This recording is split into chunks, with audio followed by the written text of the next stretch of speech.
In this video, we recap every adventure, fight, and turning point from...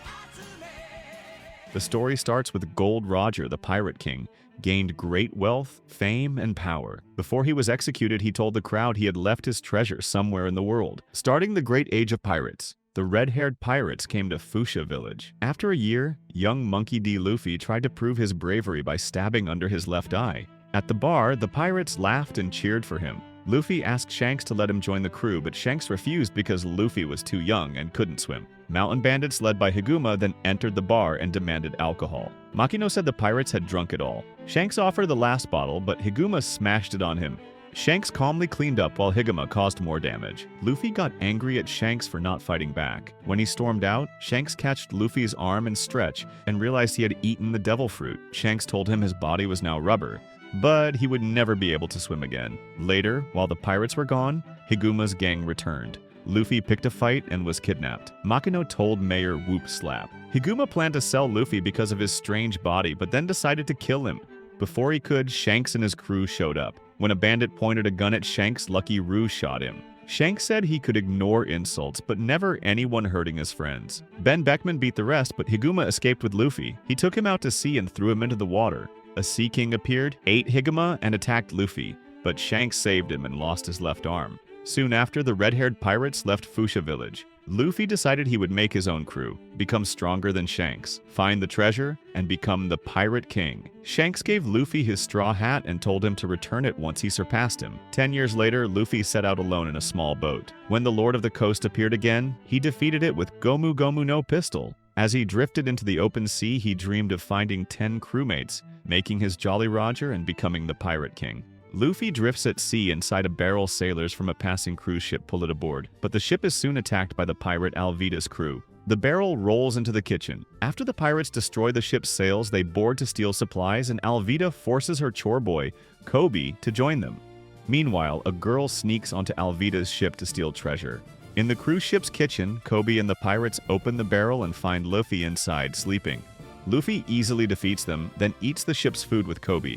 Luffy explains that his small boat was destroyed by a whirlpool, leaving him trapped in the barrel. Kobe says he was kidnapped by Alvida and forced to work for her, but dreams of joining the Marines. Alvida learns about Luffy and suspects he's a bounty hunter. She attacks him and Kobe, but Luffy defeats her crew. Her club doesn't hurt him because he ate a devil fruit that made his body like rubber. Luffy knocks her into the sea with his Gomu Gomu no Pistol. After the fight, Luffy and Kobe sail away together, spotting the same girl who robbed Alvida's ship, leaving on her own boat. Luffy sets his sights on the Grand Line and plans to recruit the pirate hunter Roronoa Zoro for his crew.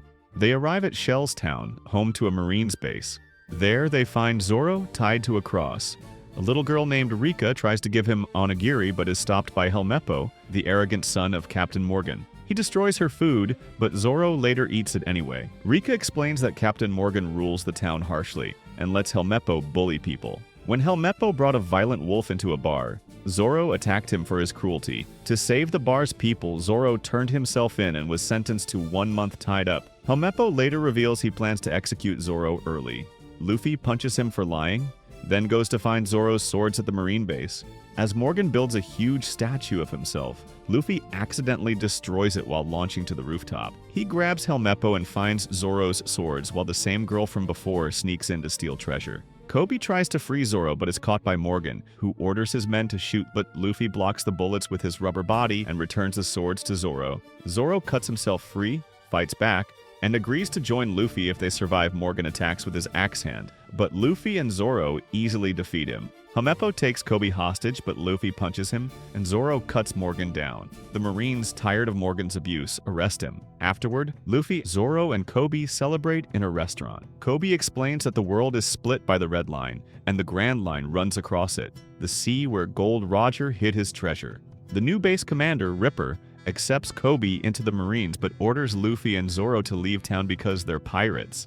He promises not to report them. Luffy and Zoro agree and set off together to continue their journey. Meanwhile, a girl sneaks into a Marine base looking for a map of the Grand Line. She learns that it was stolen by another pirate, Buggy. She sets out to find him and take it back. At sea, 3 of Buggy's pirates find her small boat pretending to be stranded. She tricks them with promises of treasure, boards their ship, and sails away while their boat sinks in a storm. Elsewhere, Luffy and Zoro sail together. When Luffy's straw hat falls off, Zoro retrieves it. Luffy then spots a giant bird and uses Gomu Gomu no Rocket to jump up toward it, but the giant bird grabs him and carries him away.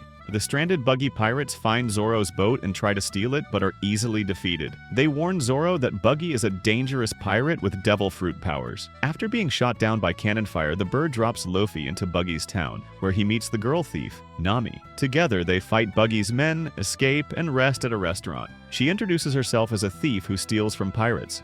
Nami reveals that she wants to gather 100 million berries and shows her navigation skills. Nami then betrays Luffy, tying him up and handing him to Buggy to earn his trust. Buggy locks Luffy in a cage and fires a Buggy Ball, a massive cannonball that blows up an entire row of houses. Zoro, seeing the explosion, rushes into town. Buggy orders Nami to fire another shot at Luffy, but she refuses and burns her hands. Buggy commands his men to attack, but Zoro arrives and fights Buggy, cutting off his limbs. Buggy's severed hand stabs Zoro from behind and reattaches. He reveals his Bara Bara no Mi power that lets him split and control his body parts wounded. Zoro redirects the cannon and blasts Buggy's crew with Nami's help. Zoro drags Luffy's cage to a pet shop, where they meet a dog named Choo Choo guarding his late owner's store. Nami finds the cage key, but Choo Choo eats it. Buggy sends his beast tamer Moji and his lion Richie to attack. Richie destroys the cage, freeing Luffy, but burns down the pet shop. Luffy defeats Moji and Richie and gives Choo Choo a saved box of food. Buggy, angry at Moji's failure, fires another Buggy Ball, destroying the mayor's house. The mayor, unhurt, decides to fight Buggy. Nami joins Luffy and Zoro to help him, but Luffy knocks the mayor out so he won't get hurt. Buggy fires again, but Luffy deflects the cannonball with his rubber body, blasting Buggy's crew. Only Buggy and his acrobat Kabaji survive. Kabaji challenges Zoro, using dirty tricks and attacking his wound, but Zoro defeats him with his onigiri attack before collapsing. While Zoro fights, Nami sneaks into Buggy's pub, knocks out a guard, and steals the Grand Line map. Meanwhile, Luffy battles Buggy, who splits his body to dodge attacks. Buggy damages Luffy's straw hat, enraging him. Luffy reveals its meaning, and Buggy admits his hatred for Shanks. Buggy explains they were once shipmates. He had planned to steal a treasure map and devil fruit, but accidentally ate the fruit when Shanks startled him, losing his ability to swim and his map. In the present, Buggy spots Nami and chases her for stealing his treasure, splitting into pieces with the Bara Bara no Mi. Luffy defeats him, while Nami ties up most of Buggy's body parts with rope. Luffy finishes him with Gomu Gomu no Bazooka, launching him out of town. Nami gives Luffy the Grand Line map, but keeps the treasure, agreeing to travel with him for now. The townspeople return, see the destruction, and mistakenly blame Luffy's group. Choo Choo stops them, and the crew escapes to the pier. The mayor wakes up, realizes Buggy is gone, and thanks the group as they sail off. To Nami's shock, Luffy leaves the stolen treasure behind for the townspeople to rebuild. With no real ship, the crew sails to Syrup Village to find a better one before heading to the Grand Line. In the village, the prankster Usopp scares people by shouting that pirates are coming, but they chase him away when they see it's a lie. Soon after, one of the kids in his pretend pirate crew tells him that real pirates have arrived. Usopp and the kids go to the shore, but their tricks fail. Luffy sees through everything. Luffy then realizes Usopp is Yasopp's son, one of Shanks' crew. After they eat together, they visit the big hilltop mansion for help. Inside lives Kaya, a sick young woman protected by her butler Klahadore. Usopp is her only friend, but Klahadore refuses to let him in because of his bad reputation. Usopp sneaks inside anyway, and Luffy's crew follows. Klahadore catches them, throws them out, and insults Usopp and Yasopp for being pirates. Later, Klahadore acts kind to Kaya and says he only wants to protect her. Kaya believes him. Meanwhile, outside town, a strange man named Django shows off his hypnosis, and even hypnotizes himself by accident. Usopp and Luffy talk about Yasopp on a cliff, but they soon see Klahadore secretly meeting Django.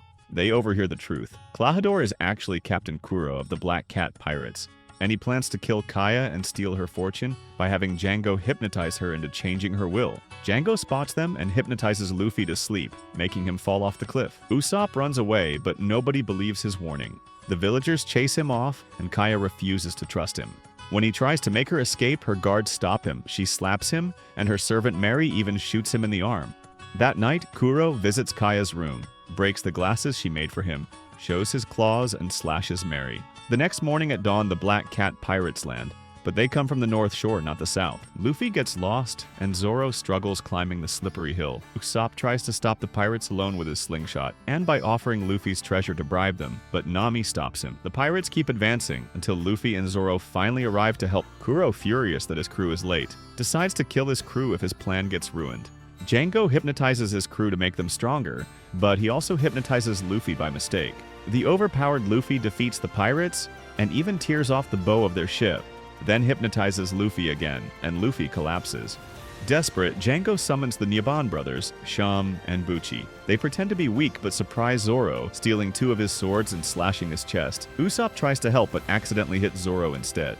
Nami tries to get the swords back, but is cut by Django's chakram. Back at the mansion, Kaya finds the wounded Mary, who tells her that Usopp was right. Klahadore is a pirate trying to kill her. Kuro arrives furious. Even his own crew fears him. Sham and Buchi insult him for becoming soft, so he uses his deadly Shakushi move, moving faster than the eye can see, and slashes them easily. He gives them 5 minutes to kill Zoro or die. Nami kicks Zoro's swords back to him, and Zoro, annoyed but thankful, defeats the Nyaban brothers with his Tatsumaki attack. Kuro keeps counting down the minutes as Usopp and the Black Cat pirate stare in shock at Zoro's powerful attack. Even Django is surprised, and Zoro tells Kuro he'll defeat him in less than 5 minutes. Kuro is slightly impressed. Buchi, still conscious, begs Django to hypnotize him to become stronger. Django agrees, and Buchi grows larger and wilder. Zoro prepares to fight him before facing Kuro. Meanwhile, Nami wakes Luffy, who is still asleep under the ship's figurehead. She stomps on his head to wake him, just in time for him to bite Django's deadly pendulum before it hits her. Seeing Luffy and Zoro's strength, the pirates start to panic. Nami faints, and Luffy notices her wound. She asks him to fight for the village and her treasure, and he agrees. The pirates flee in fear, and Luffy fights Django while Zoro battles Buchi. Kuro ends his countdown, ready to kill everyone. Shocked that Luffy survived the cliff fall before he can act, Kaya arrives and begs him to stop.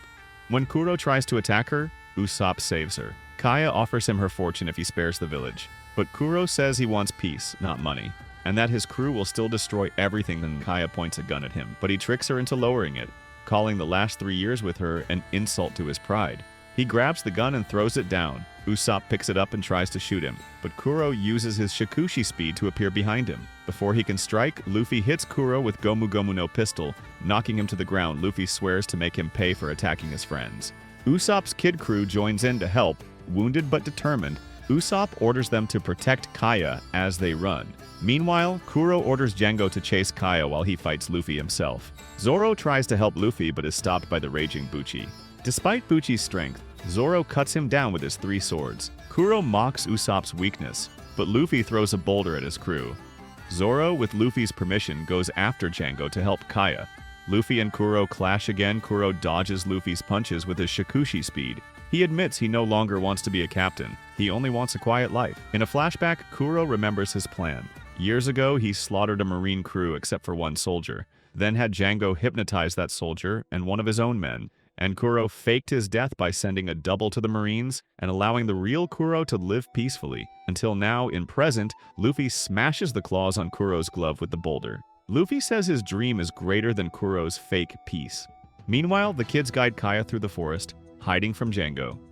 When she collapses from exhaustion, they try to trap Django, but their plan fails. Django threatens to kill them unless Kaya signs her will. She agrees, but before he can strike, Zoro and Usopp arrive to save her. At the coast, Kuro loses control, slashing wildly with his upgraded Shakushi Shushi attack that cuts everything in range, even his own crew. Luffy too is injured but endures. When Kuro attacks again, Luffy grabs him with his rubber arms, traps him, and ends the fight with Gomu Gomu no Cane, a massive headbutt that knocks him out. Luffy orders the remaining Black Cat pirates to leave the island and take Kuro with them. At the same time, Zoro and Usopp protect Kaya from Django.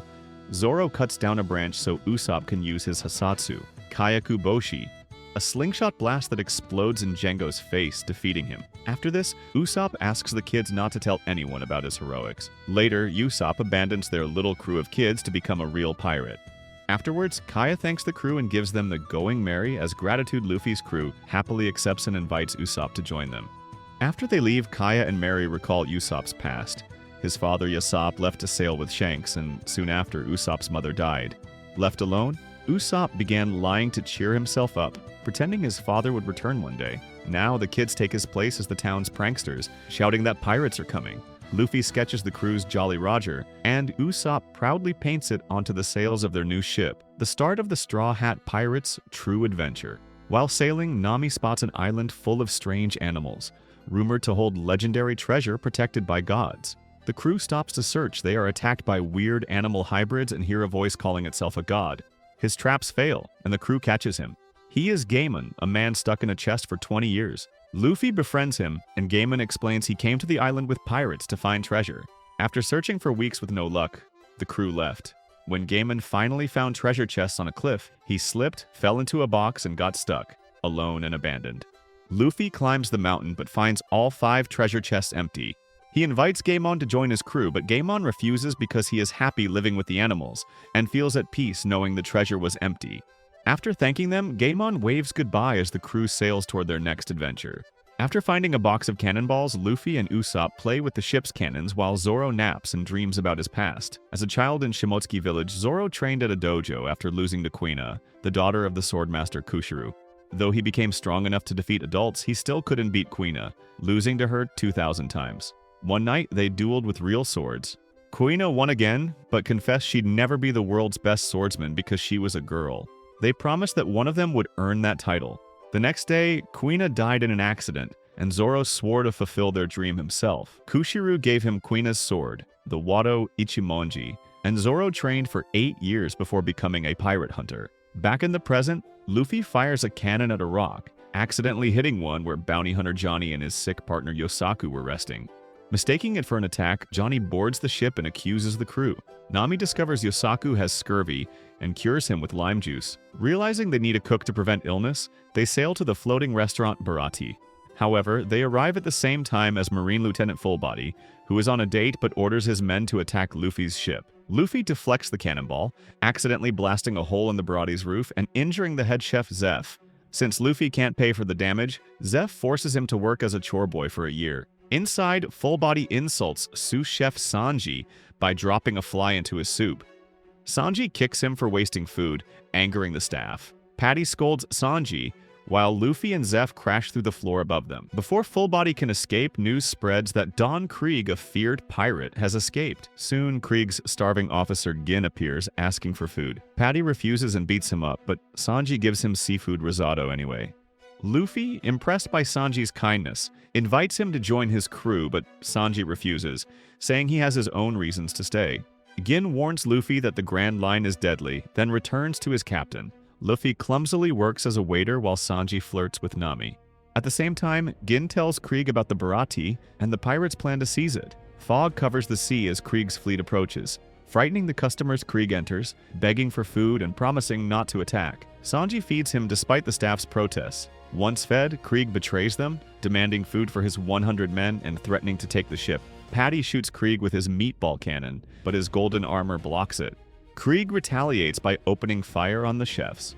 Zeph orders them to feed the pirates, recognizing Krieg as the captain who failed to survive the Grand Line Krieg. Realizing Zeph is a former pirate who lost his leg, demands Zeph's old logbook to guide him back to sea. Gin apologizes, saying he didn't know Krieg would betray them, and explains their defeat. Krieg's fleet of 50 ships and 5,000 men was destroyed by one man, Dracule Hawkeye Mihawk, the world's greatest swordsman. Only their flagship survived thanks to a storm. Krieg prepares to take the Barati, but suddenly his ship is sliced in half by Mihawk, who followed them to the restaurant. As the wreckage sinks, Johnny and Yosaku float ashore, revealing that Nami stole the Going Merry and left the crew behind. Zoro recognizes Mihawk immediately and challenges him to a duel. Mihawk accepts, but uses only a small knife, considering Zoro too weak for his real blade. Despite using 3 swords, Zoro can't land a hit, but Mihawk wounds him. Impressed by his will, switches to his massive black sword, Yoru. With one strike, he shatters 2 of Zoro's katanas, leaving only the Wado Ichimonji. Accepting defeat, Zoro stands still and lets Mihawk slash him across the chest, knocking him out. Mihawk spares his life, telling him it's too soon for him to die and to get stronger before challenging him again. Zoro promises never to lose again. Satisfied, Mihawk ends the duel and sails away, leaving Krieg behind. Luffy orders Usopp and Zoro to follow Nami while he faces Krieg. Zeph agrees to nullify Luffy's debt if he stops Krieg. Sanji, wanting to protect the restaurant from damage, orders them to raise the defenses so they can still use the restaurant as a battlefield. With no more interruptions, Krieg begins his attack on the Bharati. Patty and Carne attack with Sabagashira the Yur, but Krieg easily blocks it. The chefs also attack, but they are quickly defeated. Patty and Carne remember how they were accepted here, so they decide to stay and fight Krieg. Krieg then unleashes his top fighter, Pearl, a man covered in iron armor who claims he's never bled. Krieg attacks Luffy, and when Luffy falls, he bumps into Pearl, causing Pearl's nose to start bleeding, ending Pearl's never bled record. Pearl sets the deck on fire, boasting that his armor protects him from the flames. Sanji fights him, severely injuring him, but gets knocked out. Just then, Gin points a gun at Zeph. Pearl recovers and says that if Sanji dodges his next attack, Gin will shoot Zeph. With no choice, Sanji takes several heavy hits. As Sanji is knocked out, he remembers his childhood, when he worked as a cook's apprentice on a cruise ship that was attacked by Zeph's pirate crew. They robbed the ship and beat Sanji. During this, Sanji mentioned his dream of finding the All Blue. A storm swept Sanji overboard. Zeph jumped after him to save him, but a giant wave destroyed the ship, and Zeph's leg was trapped. He had to cut it off using a chain to escape. He saved Sanji, and the two were stranded on a rock with almost no food. Zeph gave Sanji a small bag of rations and kept a large sack for himself. Sanji rationed his food carefully, but eventually ran out. They waited on opposite sides of the rock, watching for passing ships to rescue them. Starving, Sanji attacked Zeph to steal his food, only to discover the big sack contained only treasure. Zeph had given Sanji all the real food. Sanji also realized Zeph sacrificed his leg to save him. Zeph explained he saved Sanji because he too once had the dream of finding the All Blue. Eventually they were rescued, and together they built the Bharati. In the present, Sanji stands up and declares he will keep fighting. Enraged, Luffy uses Gomu Gomu no Ono, destroying the entire portside. Krieg orders Gin to kill Sanji, but Gin hesitates. Sanji was the man who once fed him. Pearl attempts to kill Sanji himself, but Gin defeats Pearl and knocks him out. Gin decides to fight Sanji as thanks for the food, while Krieg focuses on Luffy. Gin fights Sanji using two weighted tonfa. Sanji initially lands hits easily, but Gin quickly recovers, beating Sanji badly. Yet he cannot bring himself to finish him. Gin begs Krieg to stop the attack. Instead, Krieg releases his deadliest weapon, the MH5 poison gas bomb. Gin sacrifices himself to shield Luffy and Sanji, taking the full blast. Gravely poisoned, the restaurant staff rush to help him. Enraged, Luffy unleashes a storm of attacks. A fierce battle erupts. Luffy hits Krieg with Gomu Gomu no Bazooka, breaking Krieg's armor and shattering his golden plating. Krieg tries to trap Luffy with his spiked net, but Luffy frees himself and punches Krieg unconscious. Luffy falls into the water, but Sanji saves him. Meanwhile, Krieg stands back up and attacks his own crew in panic, but Gin knocks him out. Gin orders Krieg's crew to retreat. Weak and dying, Gin thanks Sanji for saving his life and promises he will reach the Grand Line someday. Luffy asks Sanji again to join his crew, but Sanji refuses, saying he can't leave Zeph. However, Zeph overhears. Inside, the chefs pretend they dislike Sanji's soup, so he will have a reason to leave. Sanji storms out angrily. Zeph explains to Luffy why they acted this way, but Sanji overhears. He finally agrees to join the crew. Luffy and Sanji prepare to leave. Sanji kneels before Zeph and the staff, thanking Zeph tearfully for everything. They part with smiles and respect. Meanwhile, Nami gets closer to her home. At the same time, Yosaku explains that Nami is heading to Arlong Park, the base of the feared fishman Arlong, one of East Blue's most dangerous pirates, and tells them that fishmen are powerful sea creatures with human form and immense strength. Nami arrives at Arlong Park, where Arlong is bribing a corrupt marine officer. Meanwhile, Zoro, Usopp, and Johnny reaches to the island, and Zoro prepares to charge the base, but Usopp and Johnny stop him. They tie him up with a rope and sail around the island. Their ship is spotted by Arlong's fishmen. Usopp and Johnny jump into the sea to escape, but Zoro can't get away and is captured by the Arlong pirates. Arlong interrogates Zoro and explains that fishmen are far superior to humans because they are stronger and can breathe underwater. Nami appears and tells Zoro she is an officer and the cartographer working for Arlong. Meanwhile, Usopp and Johnny reach Gosa village and discover it has been destroyed with all the houses flipped upside down. A fishman explains that Arlong's sea monster Mamu destroyed the village because someone couldn't pay the tribute. He then tries to capture Usopp, but Nojiko saves him by drawing the pirate away. She brings Usopp to her home. Far out at sea, Luffy, Sanji, and Yosaku eat on the ship when Momu appears, attracted by the food Momu attacks, but Luffy and Sanji beat him and knock him back into the water. Luffy then forces Momu to pull their ship toward Arlong Park. At Nojiko's house, Usopp meets the boy Chabo, who says his father was killed when Arlong destroyed Gosa village. Usopp learns that Nami works for Arlong. Nojiko reveals she is Nami's adopted sister. Usopp sadly says he thought Nami enjoyed being with their crew. Meanwhile, Arlong attacks Genzo for owning a weapon. Nojiko explains that Arlong sees humans as tools and forces, every villager to pay him each month or be killed. He destroyed Gosa village because one person couldn't pay. Arlong says he will use the tribute money to rule all of East Blue.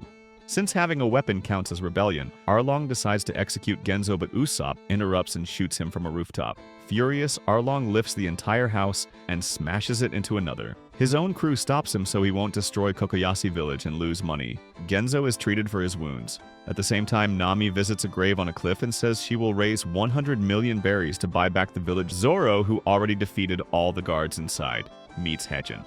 Thinking Zoro is a guest, Hachi offers to take him to Kokoyashi village. Zoro leaves just before Arlong returns and learns the man who escaped was the pirate hunter Roronoa Zoro. Usopp runs from the Arlong pirates but eventually falls off a cliff. Chu, one of Arlong's officers, catches him and brings him to Arlong Park. Meanwhile, Kurubi accuses Nami of helping Zoro escape and hiding treasure in the village. To prove her loyalty, she stabs Usopp in the stomach and he falls into the pool. Johnny witnesses Nami stabbing Usopp and believes she killed him. The officers now trust her. Nami goes to her room but then notices Luffy's ship arriving near Arlong Park. The ship is launched into the air and crashes into the forest. Zoro meets Luffy among the trees. At the same time, Nami confronts the crew and says she truly works for Arlong, telling them to leave the island before they get caught. But Luffy refuses to leave without her. He lies down on the road, saying he won't move. Johnny and Yosaku decide to leave the crew and part ways with Zoro. Meanwhile, Usopp reunites with the crew and explains that Nami stabbed the back of her own hand, not him, letting him escape unharmed. Meanwhile, the Marine 77th branch, led by Commodore Pudding Pudding, approaches the island to rescue any survivors from Gosa village and arrest Arlong. Arlong sends only 3 officers to handle them. Chu scares the Marines, Kurubi rips off the ship's rudder, and Hachin creates a whirlpool that sinks the ship, killing the Marines. Arlong then calls the Marine 16th branch, led by Captain Nezumi, and sends them to Nami's house to stop her from buying Kokoyashi village. Nojiko meets Nami at her house, and Nami admits she made real happy memories with Luffy's crew, Kurubi and Hachin. Go to check reports of a flying ship. They confront Luffy, who is casually taking a walk nearby, and in a short flashback we see Nami's and Nojiko's past as she explains it to them. Nami and Nojiko grew up just outside Kokoyashi village with their adoptive mother, Belmare, who survived by growing mekons. They were very poor. Nami stole books for her map-making hobby. Belmare fed the girls and only ate mekons herself, and Nami wore Nojiko's old clothes. The next day, upset about their lack of money, Nami ran away and hid at Genzo's office. Genzo told her how Belmare found them. While serving as a Marine during a war, Belmare discovered Nojiko and baby Nami and took them home to raise as her daughter's Nojiko arrives, and they go back to Belmare's house for dinner. Then the Arlong pirates invaded the island. Arlong declared the whole place under his control and forced everyone to pay a monthly tribute to Live. Seeing smoke from the outskirts, Nami and Nojiko rushed home, knowing Belmare didn't have enough money for all 3 of them. Arlong confronted Belmare. She only had 100,000 berries, enough for herself or for her daughters, but not both. Villagers tried to hide Nami and Nojiko so Belmare could pay for herself, but she refused to deny her family. She paid the tribute for the girls, not for herself. After telling them goodbye, Belmare was shot and killed by Arlong. Impressed by Nami's map, Arlong forced her into his crew and gave her money. Nami decided to steal from pirates and save 100 million berries to buy back the village. Over the years, she became a pirate thief, hiding her earnings underground. In present, Captain Nezumi arrives at her house, claiming her treasure is stolen property. He digs up the orchard and seizes all of Nami's savings, keeping part of it for himself. Nami realizes Arlong sent Nezumi so he could keep her money and never free the village. When Nami tries to fight back, Nezumi shoots Nojiko in the back. While Nojiko is treated, Nami confronts Arlong. He says he didn't break his promise. He didn't saint Nezumi. Feeling betrayed, Nami returns to the village, where the villagers, led by Genzo, decide to fight Arlong. She begs them not to go, knowing they can't win, but they refuse and march toward Arlong Park. Furious and heartbroken, Nami repeatedly stabs the Arlong tattoo on her shoulder, and as she cries, she finally asks, "Help me, Luffy!" He places his straw hat on her head, agrees, and sends the crew to Arlong Park. Johnny and Yosaku stop the villagers outside so the crew can fight for them.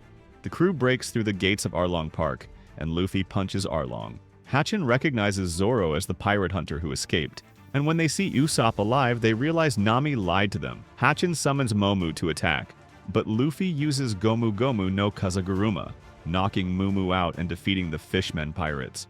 However, Luffy becomes stuck because he planted his feet deep into the concrete. Arlong's 3 officers step forward. Hatchin tries to cover Luffy in squid ink and crush him, but it doesn't hurt Luffy in it, though he still can't move. Sanji fights Kurubi, Zoro chooses Hatchin as his opponent, and Usopp accidentally angers Chu, who begins chasing him. Chu sees villagers starting a rebellion, but Usopp declares Chu is his opponent. Chu then chases Usopp out of the base. Luffy is still stuck in the ground, so Arlong starts a cruel game. He lifts Luffy along with the cement on his feet, throws him into the pool to drown. Zoro and Sanji can't save him yet because Kurubi and Hatchin would beat them underwater. Zoro fights Hatchin, but since he's badly injured from his duel with Mihawk and only has 1 sword left, he struggles. Sanji gets distracted and Kurubi hits him. Seeing Luffy will drown, Genzo and Nojiko sneak into the base. They jump into the pool, lift Luffy's head above the water so he can breathe, and try to break the cement, but they can't. Hatchin climbs up to grab his 6 swords for his 6 arms. Zoro borrows 2 swords from Johnny and Yosaku, and uses 3-sword style again. Hatchin attacks Zoro's injuries, but Zoro uses Tatsumaki to destroy all 6 swords and launch Hatchin away.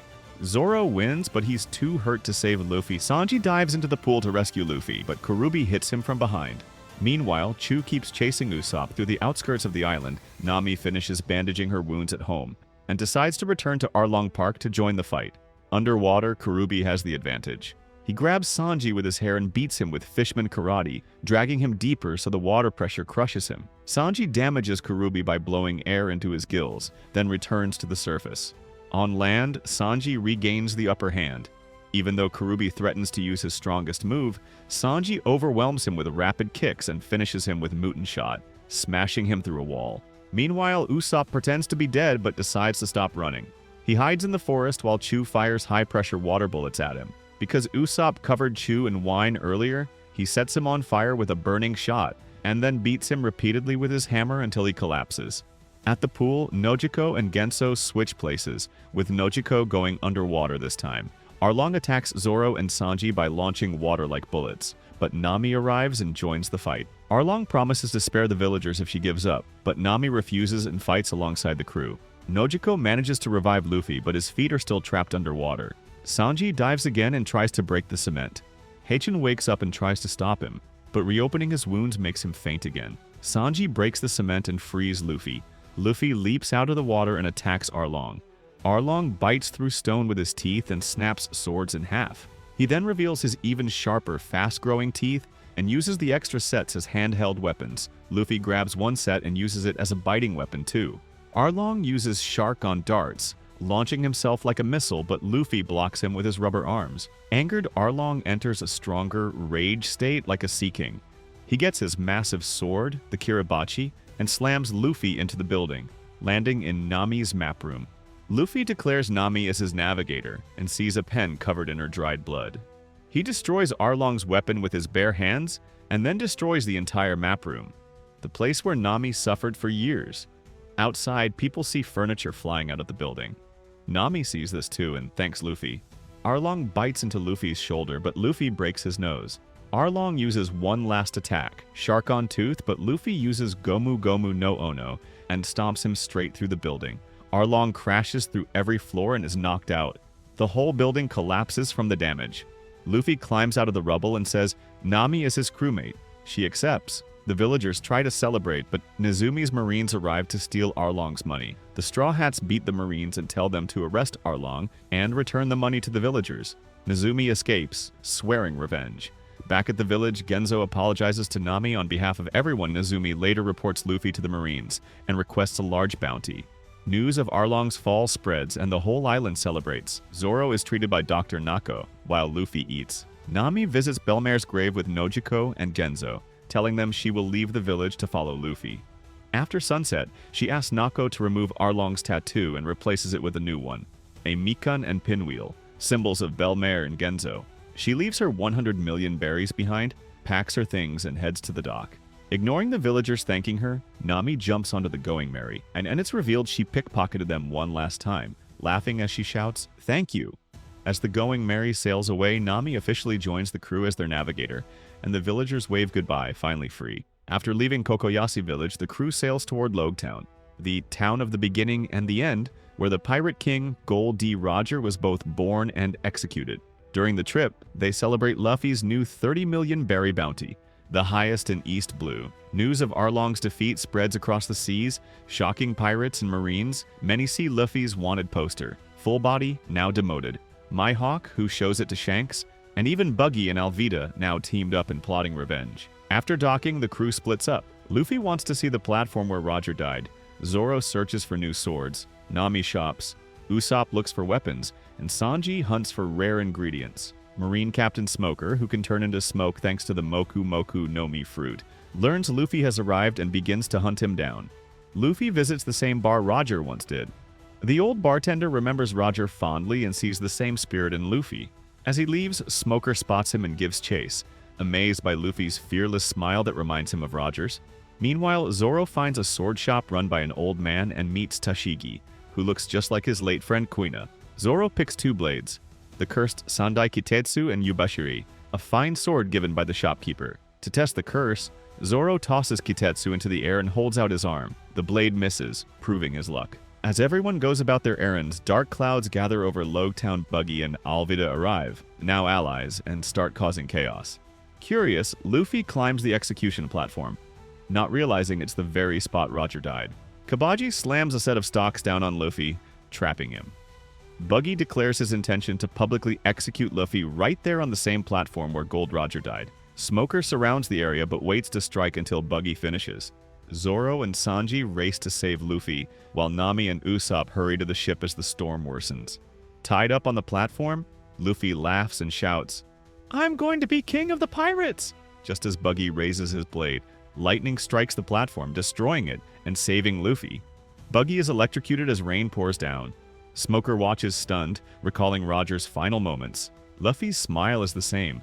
Luffy escapes with Zoro and Sanji, but Smoker chases them through the streets. When he corners Luffy and traps him with smoke, a cloaked man appears, Dragon. Dragon summons fierce winds that blow Smoker away and help Luffy escape. When Smoker demands to know who he is, Dragon says only, "The storm of fate has arrived." At the docks, Nami and Usopp prepare the Going Merry as Marines close in. Usopp fights them off with his slingshot, giving Sanji time to board.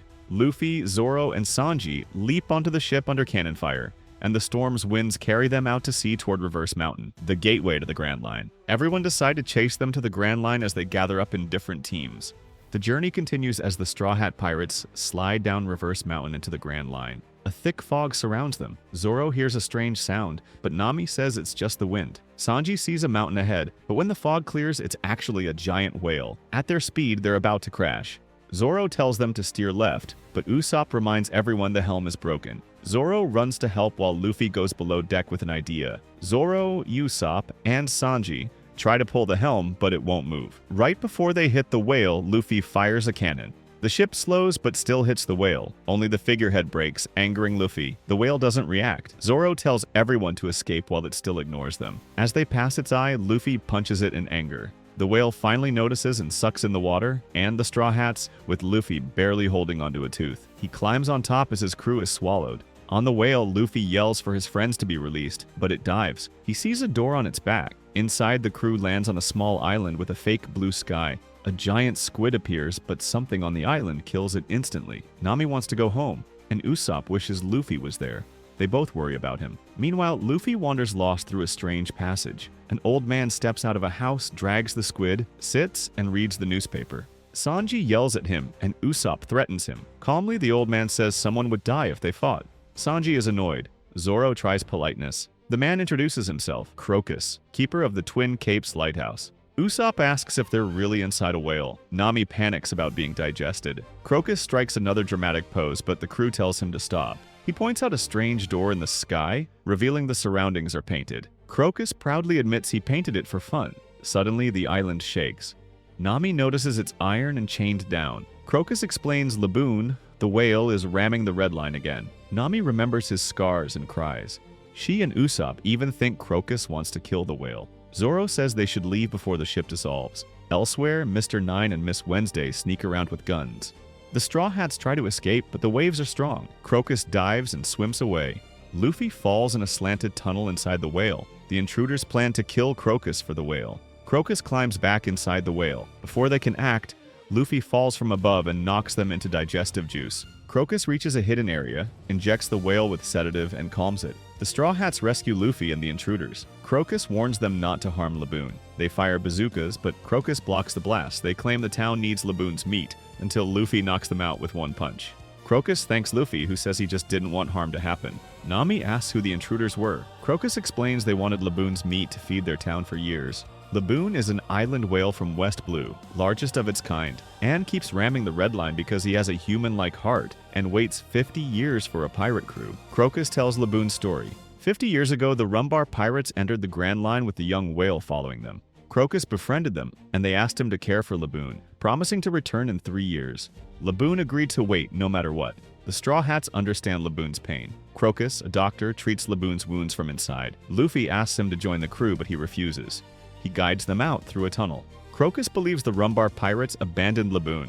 The crew wonders why he never told the whale. Crocus says Laboon wouldn't listen, but he won't abandon him. Luffy breaks the ship's mast and challenges Laboon. They fight until Luffy declares a draw. He calls Laboon his rival and promises a rematch after their journey, painting a Jolly Roger on the whale's face. Mr. 9 and Miss Wednesday escape but drop their log pose, which Luffy picks up. They return to their boss, but Mr. 13 and Miss Friday drop a bomb on them. Nami learns normal compasses don't work on the Grand Line. Crocus explains the log pose records Island's magnetic fields and eventually leads to Laugh Tale. Usopp asks about the One Piece. Crocus says only Goldie Roger reached it. Luffy says they'll see when they get there. Luffy eats all the food, so Sanji kicks him. The log pose breaks. Nami kicks both of them. Crocus offers his own log pose as thanks. Laboon spits out Luffy, Sanji, Mr. 9, and Miss Wednesday. The intruders ask to travel to Whiskey Peak. Crocus wants the Straw Hats to leave them, but Luffy agrees to take them home. The Straw Hats sail toward Whiskey Peak. Nami notices the Grand Line's wild weather and guides the crew back on course. At Whiskey Peak, the intruders swim ashore. Nami warns no one can leave until the log pose resets. The townspeople warmly welcome the Straw Hats, surprising them. Nami and Zoro join a drinking contest. Sanji charms local women, Usopp boasts, and Luffy eats nonstop. Nami wins. After the party, Igaram reveals the townspeople are bounty hunters aiming to capture the Straw Hats. Zoro knew from the start and fights them, causing chaos as hunters hit each other. Mr. 8 orders an attack, but Zoro easily overpowers them, dodging bullets, explosions, and odd attacks. Inside a bar, Nami wakes sober, realizing the town is a trap. Zoro keeps fighting waves of hunters, showing off his swords. Miss Monday briefly overpowers him, but he defeats her with one hand. Agents explain their ranking system. Mr. 8 says Marines mistakenly think Zoro is the Straw Hats' captain. Miss Wednesday, Mr. 9, and Mr. 8 attack him, but Zoro outmaneuvers them. Chaos escalates when Miss Wednesday threatens sleeping Luffy. Zoro drags Mr. 9 into danger, sending all three flying. Far away, the Unluckies arrive just as Mr. 5 and Miss Valentine show up. Instead of helping their fellow agents, they blow them up. Mr. 9 thanks them, thinking they came to assist, but they reveal their true mission: eliminate the agents who know too much, especially Miss Wednesday, who is actually Princess Nefertari Vivi of Alabasta. Igaram, revealed to be the captain of Alabasta's royal guard, attacks Mr. 5 and Miss Valentine to protect Vivi. But the two Baroque Works officers easily withstand the assault. Smoke fills the air as Mr. 5 fires a deadly explosive attack that knocks Igaram down. Vivi cries out for him. Zoro drags the still sleeping Luffy away from the danger. Igaram, barely conscious, begs Vivi to escape for the sake of Alabasta. Furious, Vivi prepares to fight, but Mr. 9 steps in, telling her to run while he buys time. He attacks with acrobatics, but is instantly blown away by one of Mr. 5's explosive boogers. Vivi is horrified. Zoro watches from above, confused. Igaram grabs Zoro's leg and begs him to protect Vivi, promising a reward. Zoro refuses since they had tried to kill him earlier. Then Nami appears, having overheard everything. The moment she hears the word reward, she demands 1 billion berries to protect Vivi. Igaram says he can't promise that, but Nami pressures him until he says they can negotiate with Vivi later. She orders Zoro to help, even though he doesn't want to. After a frustrating argument, Zoro reluctantly sets off. Nami reminds Zoro about the money he owes her, which angers him even more, but he still goes after Vivi. Nami comforts Igaram by assuring him that Zoro is strong enough to protect her. Vivi and Karoo try to escape to the ships. Luffy, still bloated from eating, wakes up in a river, sees the destruction from Zoro's fight, and staggers onward. Vivi is soon blocked by Mr. 5 and Miss Valentine again. Miss Monday appears and tells Vivi which road leads to the ships. She decides to stay behind and hold off the assassins. Vivi hesitates, but Miss Monday tells her to go, otherwise everyone's sacrifices would be wasted. Vivi thanks her and flees. Miss Monday bravely confronts Mr. Five but is brutally defeated in an explosion. Vivi stops running when she hears it and stares in horror at the flames. Mr. Five and Miss Valentine explain their devil fruit powers and say Vivi has no chance. Just as Mr. Five prepares to finish her, Zoro blocks attacks and tells Miss Wednesday to stop panicking. Meanwhile, Nami keeps questioning Igaram about Baroque Works. He explains it's a secret criminal organization focused on sabotage, assassination, and bounty hunting. Higher-ranked agents get more power. Miss Valentine guesses that Zoro defeated all the bounty hunters in Whiskey Peak. Mr. Five wonders why he would protect Vivi. Zoro simply says he has his own reasons, and Mr. Five replies they will have to kill him for interfering. Zoro and Mr. Five are about to fight when an angry shout stops them. Luffy has arrived. Vivi is confused, and Zoro says he can handle the enemies alone, but instead of helping, Luffy starts yelling at Zoro. He thinks Zoro attacked innocent people because the townsfolk tricked him earlier. Zoro tries to explain, but Luffy refuses to listen and challenges him. Zoro keeps trying to talk, but Luffy charges at him. Zoro dodges and tells him to calm down. Miss Valentine and Mr. Five decide to focus on their mission to kill Vivi, but Zoro kicks the bloated Luffy straight into them, sending all three flying. Annoyed, Mr. Five says he will kill both Zoro and Luffy. He attacks Luffy while Zoro and Vivi watch. Miss Valentine floats into the air to attack Zoro and Vivi next. Vivi panics and tells Zoro to run, but he ignores her. Suddenly, Luffy walks out of the smoke. He has digested all his food and is dragging a beaten, bloodied Mr. Five behind him. Vivi is shocked that Luffy defeated such a strong enemy so easily. Luffy turns back to Zoro, still refusing to believe him. Miss Valentine gets irritated that they keep ignoring her while she floats above. Zoro finally gives up trying to explain. He dodges Miss Valentine's attack and prepares to fight Luffy. Vivi watches in disbelief as they launch powerful attacks. Both smash into walls but burst out quickly and keep fighting. Mr. Five and Miss Valentine complain the pirates are making fun of Baroque Works. They charge in, but Luffy and Zoro knock them out instantly for getting in the way. With the enemy agents defeated, Luffy and Zoro get ready to continue their own fight, until Nami appears and knocks both of them out cold. Luffy finally understands what really happened in Whiskey Peak. Nami then demands that Vivi pay a 1 billion berry fee for escorting her to Alabasta. Vivi says her kingdom is in chaos and she probably can't pay. She explains that she learned years ago that Baroque Works has been manipulating Alabasta to overthrow her father. She asked Igaram to help her infiltrate the group and discover the leader's identity.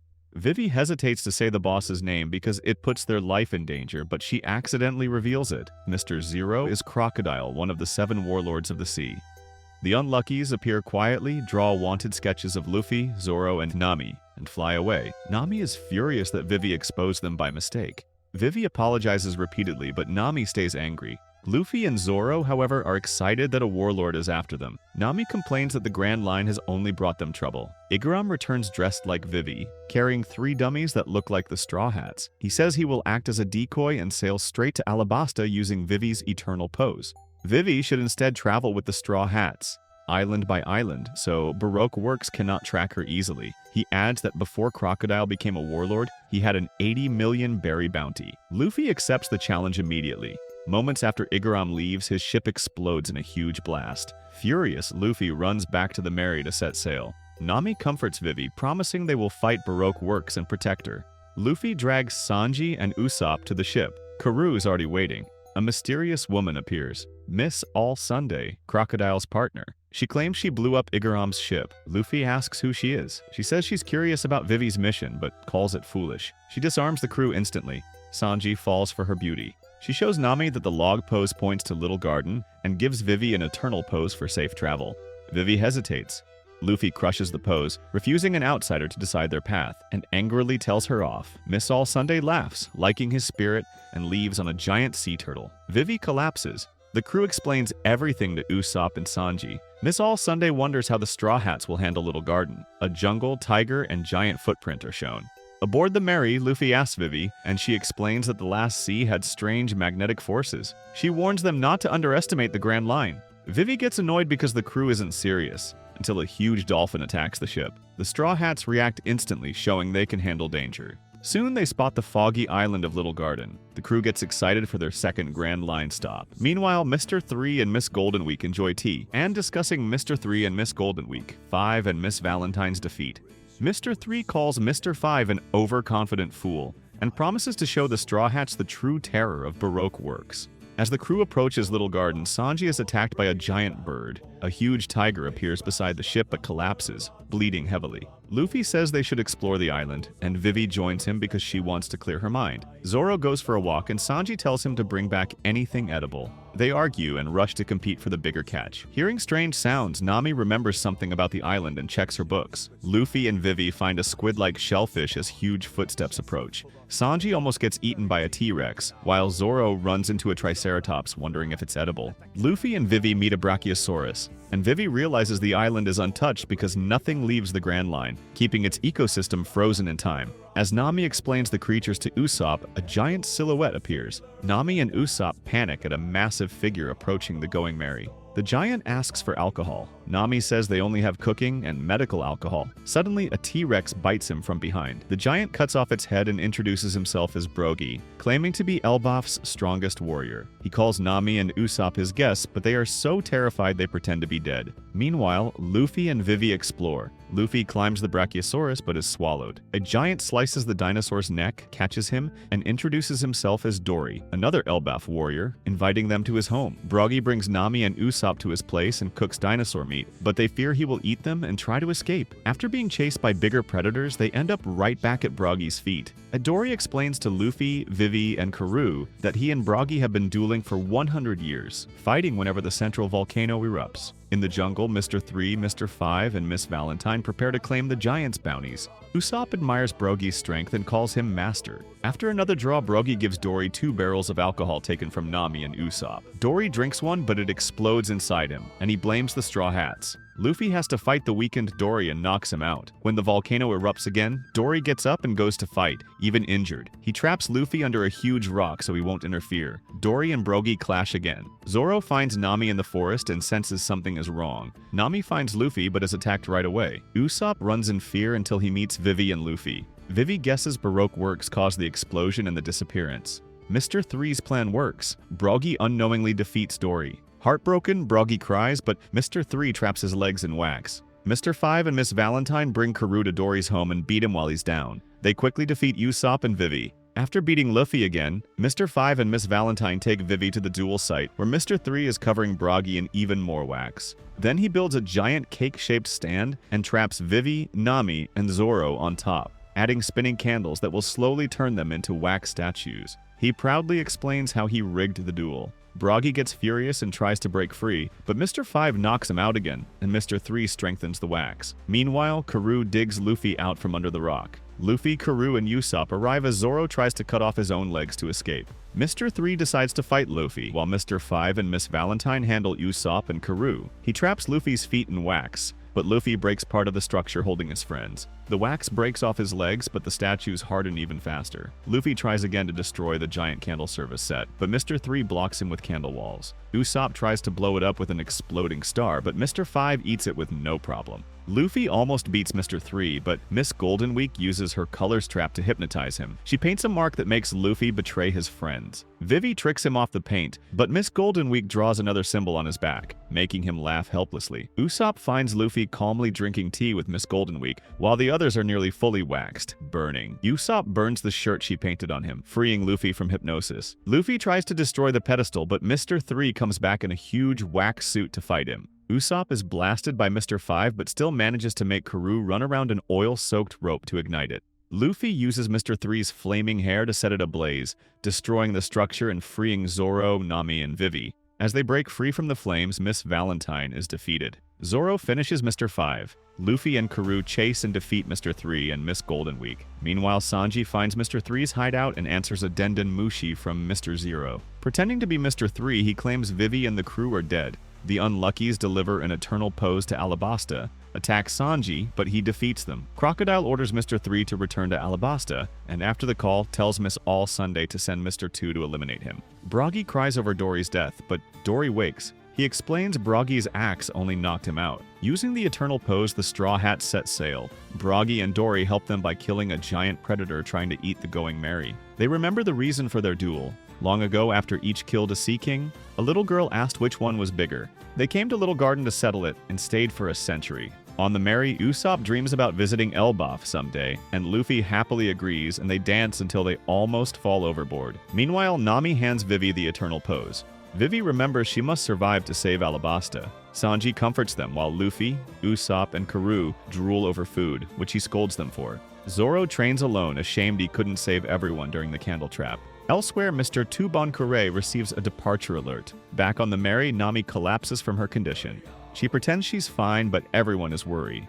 Nami warns Zoro of a strange wind. He orders a course change, avoiding a cyclone and falling snow. Nami rests while Vivi tends to her. Zoro spots a man on the water. Wapol pirates attack the Merry. Their captain Wapol eats a meat skewer, stick and all, then his sword, revealing he ate the Munch Munch fruit, letting him eat anything. Luffy gets angry when Wapol eats part of the ship and fights him. The crew joins except Usopp. Luffy blasts Wapol away with Gomu Gomu no rocket. A quick flashback shows a Smoker and Tashigi overhear the call between Sanji and Crocodile. They decide to head for Alabasta. On the Merry, Luffy tries to cheer Nami but fails. The crew anchors for the night.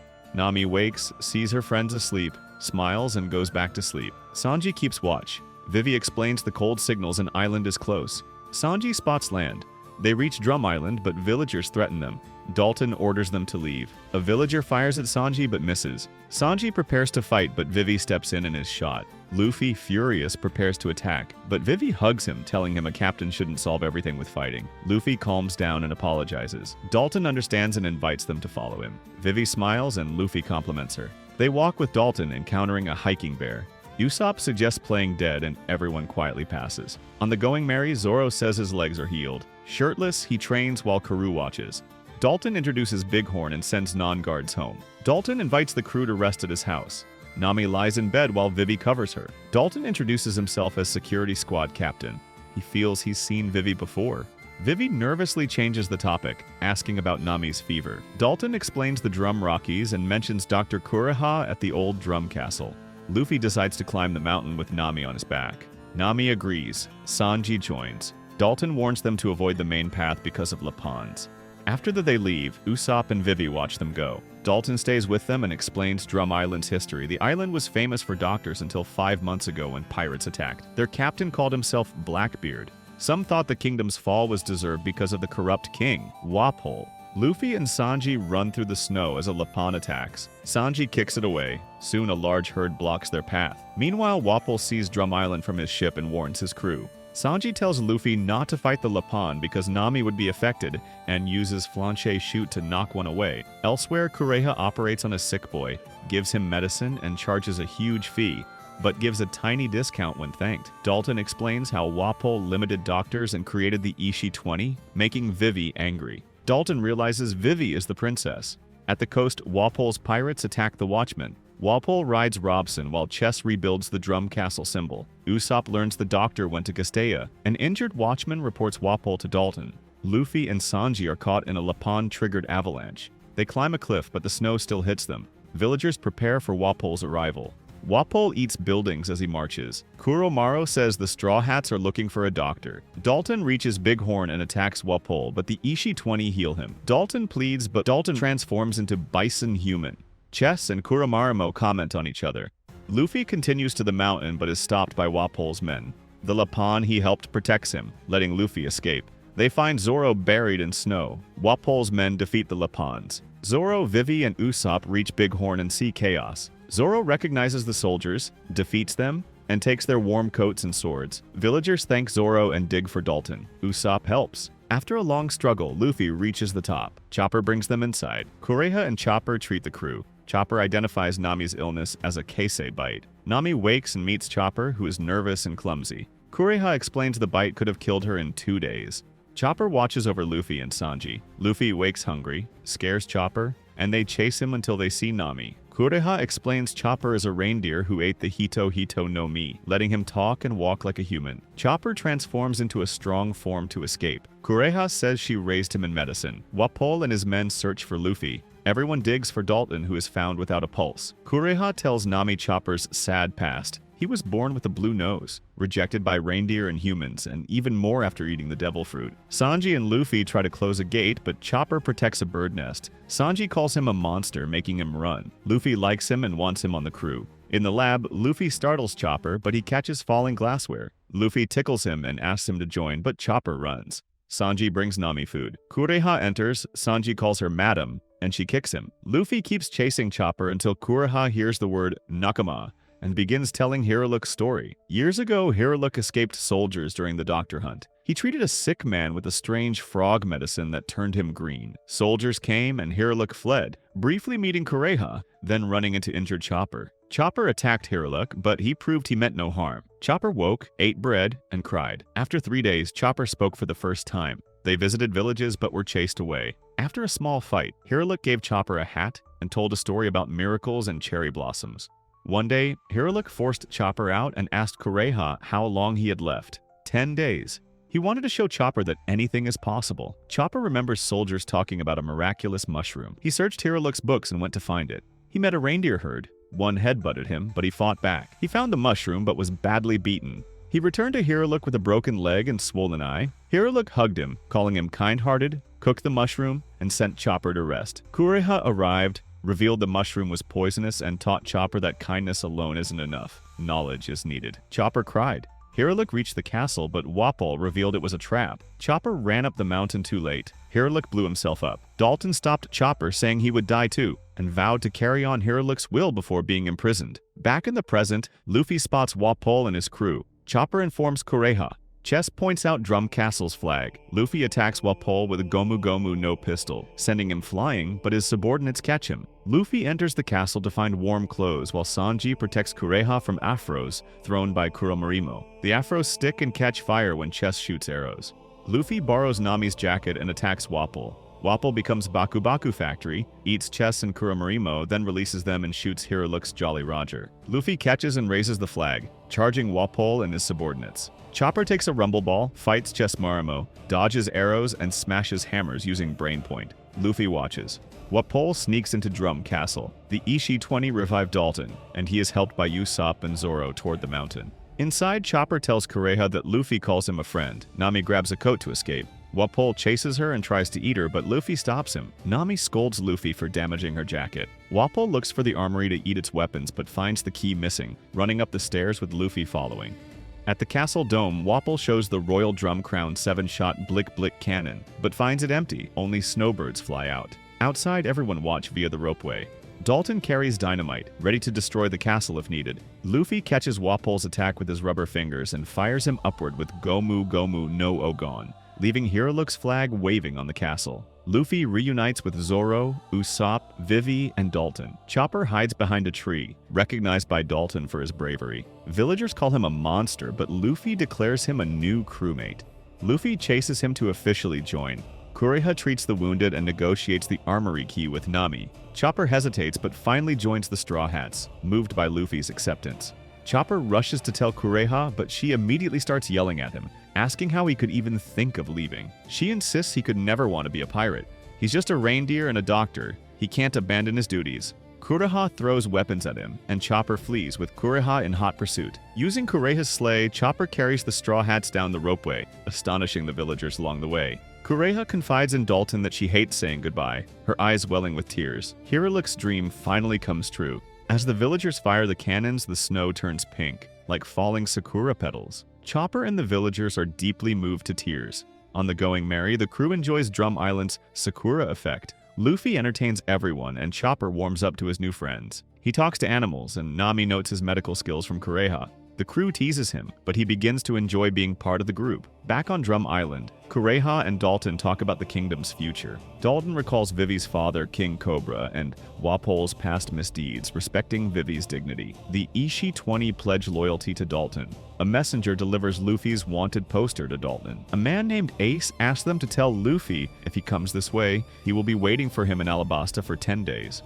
Kureha remarks that the will of D lives on. The next day, Chopper sits at the bar with Luffy, amazed by the ocean. A giant bird swoops down. Luffy plays with it and then gives it to Sanji as food. Nami reminds everyone they are heading to Alabasta. The crew explains their mission: return Vivi to stop Crocodile's coup.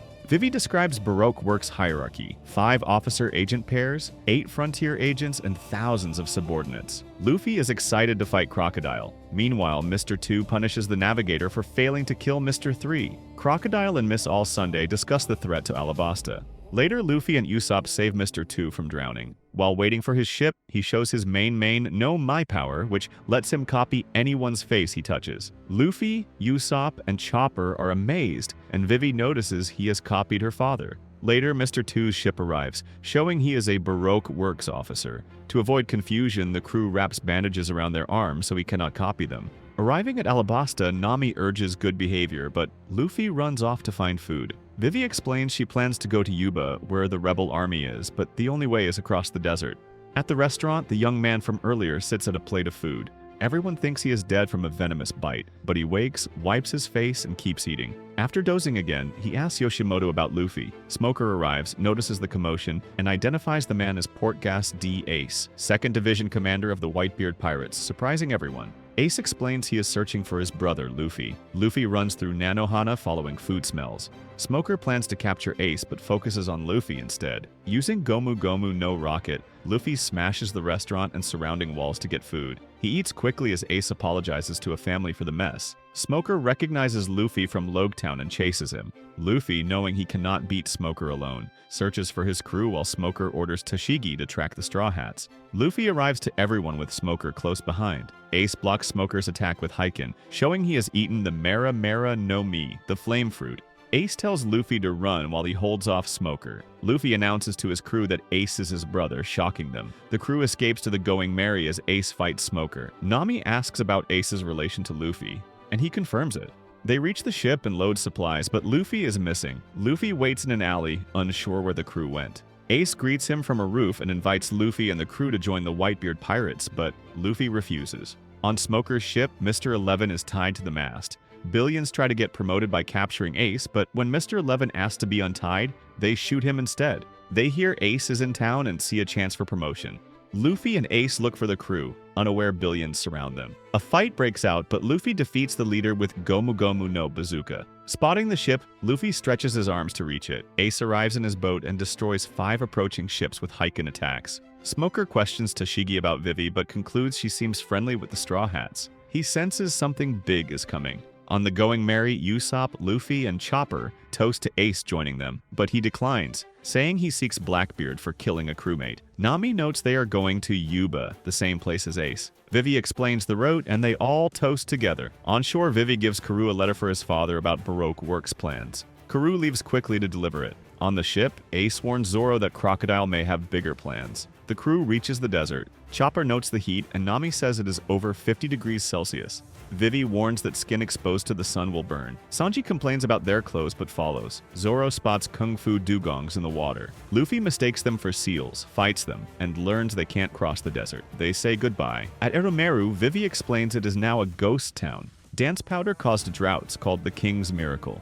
Luffy destroys a building in anger, eager to continue. Later, he makes the crew play Rock, Paper, Hami to decide who carries equipment. At the rocks, Luffy finds moaning birds and rushes to Chopper for help. Returning, they find Waragi birds have stolen their things. Luffy chases the birds, and carnivorous plants swallow him briefly. He saves a camel named Matsu, who carries Nami and Vivi through the desert. The crew continues. On the way to Yuba Oasis, Vivi plans to meet the rebel army. Luffy, Usopp, and Sanji fight over water. Nami asks Vivi about the rebels. Vivi tells events from 11 years ago. Young Koza confronted King Cobra over a drought. Toto intervened, and the king promised to help. Vivi sees Koza running, and later he becomes the Suna Suna clan's assistant leader, forming a close bond with her family. Koza protects Vivi from kidnappers, gets injured, and praised by Cobra. He leaves to help build Yuba, telling Vivi to be a great princess. Vivi explains to Nami that Koza leads the rebel army. Before leaving, Ace gives Luffy a paper, promising to meet next at the Pirates Summit. Luffy treasures it, and Nami sews it into his hat. Vivi notes that Yuba is just beyond a distant rock. In Crocodile's lair, he and Miss All Sunday discuss their plan. She says everything is ready and they can act in 2 days. Crocodile is happy and mentions agents from Spider Cafe will meet them in Rain Base. At Spider Cafe, the agents gather, but Mr. 1 is missing. The others want to leave. Mr. 2 and his men dance, but Mr. 1 bursts through the wall, knocking over one of them. A fight starts, but Miss Doublefinger stops it, saying they must go to Rain Base to meet the boss. They leave in a carriage. Luffy and the crew arrive at Yuba, now ruined by a sandstorm. The town is empty. The only resident is the founder Todo, who recognizes Vivi. She realizes he is the same man from her childhood. His son leads the rebel army. Todo is loyal to the crown and regrets his son's rebellion. Vivi and Todo share a strong bond. The group stays in Yuba overnight. Todo tells how prosperous the town once was before the drought. Luffy learns that Todo was tasked by Cobra to watch the land and finds a way to stop the sandstorm. At Rain Base, the officer agents learn their leader is Mr. Zero, Crocodile, and that they must overthrow Alabasta. Mr. 3 reports the Straw Hats are alive. Crocodile punishes him by dropping him into a banana wani pit. Miss All Sunday orders the rebel army to eliminate everyone there. The Straw Hats head to Katareya, but Luffy stops them. He tells Vivi his plan to defeat Crocodile and calls her plan to stop the rebellion naive. They argue, but Vivi says she will risk herself only. Luffy urges her to trust friends and fight together. Moved to tears, Vivi agrees and shows a map marking Alubarna, Katoria, and Rain Base, the warlords' base a day away. On the way, Usopp asks for water, but Luffy refuses since Todo filled it all night. At the rebel army base in Katareya, a boy wants to fight with the rebels, but Koza refuses, explaining that most fight only out of duty. He plans to gather weapons from all rebel towns before attacking Alubarna. In Alubarna, Chaka urges King Cobra to act against the rebels. Cobra refuses, recalling the dance powder incident, and wants to find who is behind it first. While Chaka and Pell discuss, the palace guard informs them that Karoo has returned. They rush to see Karoo and find Cobra reading the letter Vivi wrote, informing him that Crocodile is who is trying to destroy Alabasta. Preparations start. Chaka organizes the war council. Pell scouts ahead. Meanwhile, Luffy's group reaches Rain Base and tries to hide, but Luffy and Usopp loudly enter a bar next to Smoker and Tashigi. They flee, chased by Marines, splitting up to regroup at Rain Dinner's casino. Chopper, returning from the restroom, notices everyone has separated. Vivi and Zoro are chased, but Zoro lets her go ahead. They all meet at Rain Dinners, with Zoro and Luffy avoiding Smoker. Inside the casino, Crocodile and Miss All Sunday learn they are there. Luffy's group notices Vivi is missing, and Miss All Sunday sends everyone to the VIP room. A trapdoor drops Luffy's group and Smoker into a prison cell. In the cell, Luffy feels weak. Smoker hits him with his Sea Stone Jitta, stopping his Devil Fruit powers. As Zoro is about to fight, Crocodile interrupts, telling them to cooperate until a guest arrives. Outside, Vivi fights Baroque Works agents but is saved by Pell. Miss All Sunday appears, overpowers both, and takes Vivi to the casino. Inside, Vivi attacks Crocodile, but he is untouchable, having eaten the Sunasuna no Mi, sand fruit. He tells her to sit as the party starts. Operation Utopia, the plan to take over Alabasta, begins. Crocodile explains his plan. The king is kidnapped and replaced by Mr. 2, who orders Nanohana destroyed. Koza intervenes but is wounded. Mr. 1 and Miss Doublefinger crash into Nanohana on a pirate ship. Citizens flee, the royal army burns the city, and the rebels are blamed. Koza leads his forces forward, finding an armory ship, calling it Divine Guidance. At the palace, Chaka is alarmed. The Straw Hats stay imprisoned. Crocodile taunts Vivi with a key, but it falls and is eaten by a banana wani.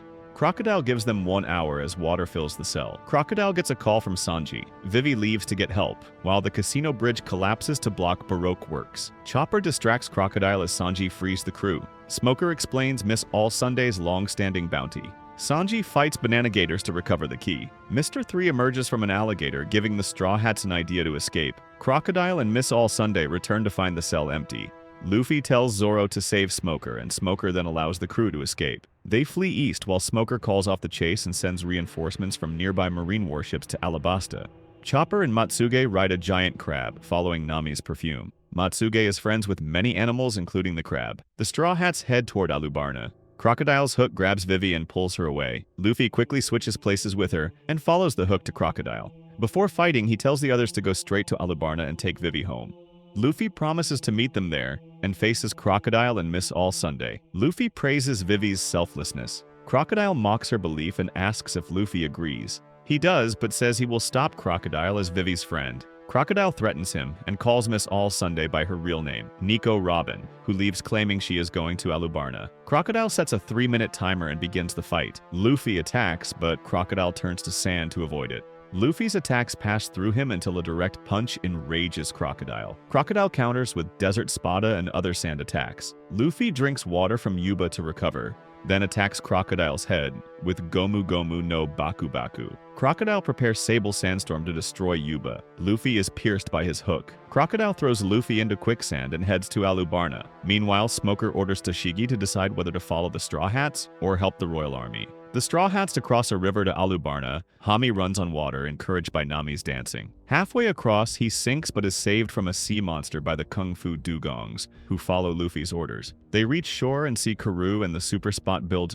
duck troops approaching. Luffy struggles in the quicksand, but Nico Robin saves him with her Hana Hana no Mi powers, returning his hat. Pell, still injured, tells Robin to help Luffy while she leaves with Vivi. Luffy, weak and needing meat, rides with Pell toward Alubarna. At the palace, the royal guards prepare for battle. Igaram is still alive. Luffy, despite injuries, wants Crocodile to pay for his actions. The rebel army marches toward Alubarna. Baroque Works elites spot Vivi and the Straw Hats approaching on ducks. The Straw Hats split into groups, making it hard for enemies to target them. Vivi and Karoo stay outside Alubarna to stop the rebel and royal armies from fighting. Koza sees them but thinks he is imagining things. A cannon fires early, creating chaos. Vivi is knocked down but saved by Karoo, who is trampled. Vivi cries and vows to stop the conflict. Usopp, disguised on a horse, is actually Mr. 2. Vivi tests him with the crew's bandage signal and confirms he is an enemy. Sanji wakes Usopp and Matsuge after a flashback shows how they used bandages for identification. Sanji fights through the rebel and royal army to reach Vivi, saying he fights only for the ladies. Chopper and Usopp fight Miss Merry Christmas and Mr. 4 using tricks and Mr. 4's dog Lasso. Usopp refuses to believe Luffy is dead, and together they defeat their enemies. Sanji encounters Mr. 2 and quickly overpowers him at first. However, Mr. 2 uses his ability to change his face into Nami's, causing Sanji to hesitate. When Sanji is about to strike, Sanji says there is something on Mr. 2's face. As Mr. 2 touches it, he changes back to his real face and Sanji defeats him. Meanwhile, Zoro and Nami face Mr. 1 and Miss Doublefinger. Nami tries to escape but is chased and studies Usopp's instructions for the climb attack. As she learns the weapon's abilities, she uses Mirage Tempo to create illusions and prepare for a real fight. Crocodile has nailed Cobra to the palace walls. Vivi and Chaka cannot stop him. He demands the location of Pluton, a legendary weapon. Cobra is shocked and says he doesn't know if it exists. Crocodile admits he cannot fully confirm it either, but reveals a backup plan. A bomb is planted in the palace square, set to explode. Crocodile asks Cobra about the poneglyph. Cobra agrees to go with him. Enraged, Chaka prepares to attack Crocodile. Outside Alubarna, Sanji meets Usopp and Chopper, returns Usopp's goggles, and they head to the palace to help Vivi. Meanwhile, Nami injured and bleeding, she creates a thundercloud and shocks her. When Miss Doublefinger attacks again, Nami uses Mirage Tempo to make illusions and hit her from behind. Remembering Tornado Tempo is a one-time move, she uses it despite her hurt leg, trapping Miss Doublefinger in a tornado and throwing her through buildings, winning the fight. Elsewhere, Zoro fights Mr. 1. He realizes Mr. 1's body is as hard as steel, and ordinary attacks cannot cut him. Zoro recalls his mentor's words. He adapts, senses the rhythm around him, locates his sword, cuts through a rock, and defeats Mr. 1 with a single sword strike. Exhausted, he worries if everyone else is safe. Tsumagari guards charge into the palace to save Cobra. He tells them not to risk their lives, but they insist. Crocodile offers to spare them if they leave, but they refuse. They drink hero water to gain strength, attack Crocodile, but he easily dodges. The guards collapse and die, enraging Chaka, who attacks Crocodile with his Inu Inu no Mi model jackal powers, but cannot hit him. Sanji, Chopper, and Usopp rush to the palace. Usopp cries thinking Luffy is dead while Chopper reassures him. Sanji smiles and asks if they really believed it. They insist Luffy is alive. Vivi finds Chaka bloodied, and a figure calls her. In Palace Square, 25 minutes remain until Crocodile's bomb explodes. Koza sees the dead Tsumagari guards, Chaka, Cobra nailed to the palace wall, and Crocodile controlling everything. Miss All Sunday mocks Koza, telling him to accept the worst. Koza realizes his father was right about Cobra and demands the truth about Alabasta's drought. Crocodile admits he and Baroque Works caused all the suffering Koza blamed on Cobra. Cobra tells Koza to save as many citizens as possible, and Chaka warns him about the bomb. Crocodile strikes Chaka, seemingly killing him. Koza runs toward Palace Square, but Vivi pulls him down, urging him to think carefully. She explains warning everyone about the bomb would cause panic and stopping the rebellion is the priority. Crocodile attacks Vivi, but Chaka blocks him, giving them time to escape. Vivi commands the royal army to surrender. Koza orders the army to stop fighting and lowers his weapon. The rebel army sees the white flags and stops attacking. However, Baroque Works agents disguised in the royal army shoot Koza multiple times.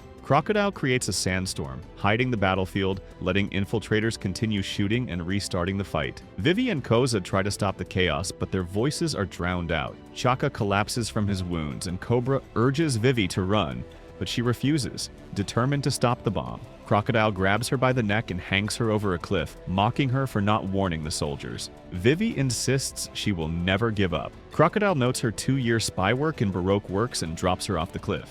Luffy flies on Pell, catching Vivi before she hits the ground. She tells them about the bomb. The crew regroups. Luffy apologizes for losing to Crocodile and promises not to lose again, asking the others to handle other matters while he goes to fight Crocodile. Luffy punches Crocodile, making him bleed, and attacks again, finding his weakness. Water stops him from turning to sand. Crocodile tries to dehydrate Luffy's arm, but Luffy drinks water from a barrel, calling himself Water Luffy. He squirts water at Crocodile, letting his attacks hit. Miss All Sunday removes the stakes, impaling Cobra, and Dima Bianchi lead her to the poneglyph.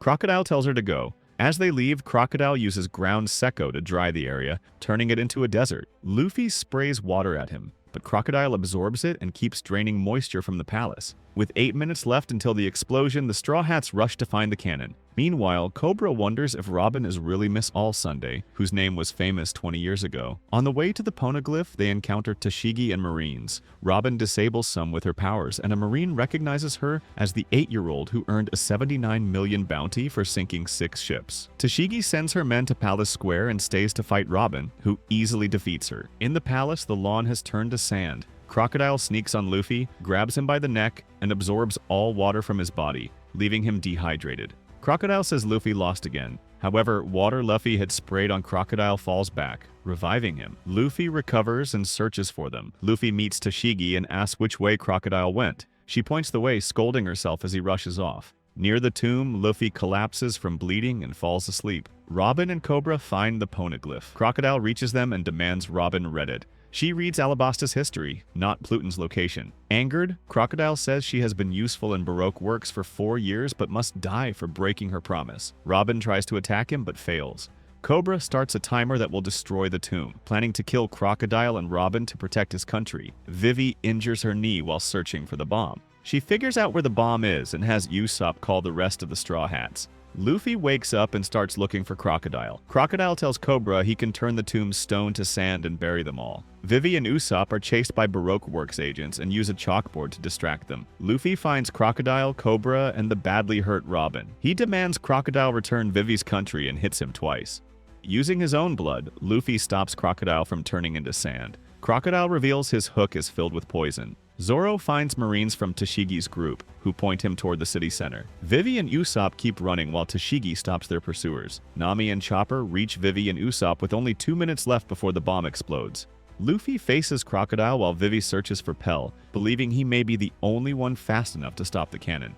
In the clock tower, Mr. Seven and Miss Father's Day stand guard. Nami then comes up with a plan using one of Usopp's devices. Working together, they launch her through the tower. With only seconds to spare, Vivi manages to cut the bomb's fuse. Luffy is poisoned by Crocodile's hook and starts going numb. Vivi realizes the cannon is also a timed bomb. Pell arrives, remembers his duty as the guardian of Alabasta, and flies the bomb far away. It explodes in the sky and he sacrifices himself. The shockwave hits the city, but the civil war continues. Vivi screams from the bell tower, begging everyone to stop. Nami tells the Straw Hats they must end the fight no matter what. Underground, the tomb collapses. Luffy gets up, shocking Crocodile. Luffy finally defeats Crocodile, smashing him through the ruins and into the air. The Straw Hats and Vivi see Crocodile fall, but the war still goes on. Then rain begins, for the first time in 3 years, helping calm everyone. Vivi's cries are finally heard, and the fighting stops.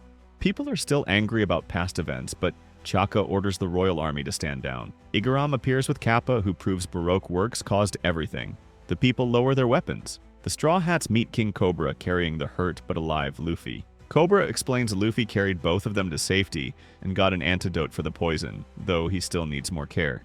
The Straw Hats prepare to return to the palace in secret. People gather around the defeated Crocodile as Tashigi and the Marines arrive. Tashigi says her men captured Baroque work ships carrying dance powder, proving Crocodile's crimes. She removes his warlord title and arrests him, even though he is unconscious. Koza struggles with the rebellion's actions and Crocodile's betrayal, but Cobra tells everyone to move forward and help Alabasta recover. On the coast, Hina accuses Smoker of using dance powder. Smoker denies it and says he did not want to ruin Cobra's plan to save his kingdom. He orders Hina to take the ship and Crocodile to Marine headquarters. Meanwhile, Tashigi tells her Marines to ignore the Straw Hats. That evening, the Straw Hats return to the palace to rest. Vivi watches the rain while Igaram enters and speaks about Pell, honoring his sacrifice. The next day at the port, Tashigi delivers Crocodile to Smoker and apologizes for letting Luffy escape. Smoker ignores it and tells her to become stronger if she doubts herself. Marine headquarters calls, giving credit to Smoker and Tashigi for capturing Crocodile. Hina says the world government wants to hide the Straw Hats' role, but Smoker angrily rejects the promotions. Dr. Honka is amazed by Chopper's medical skills, even after her 40 years of experience.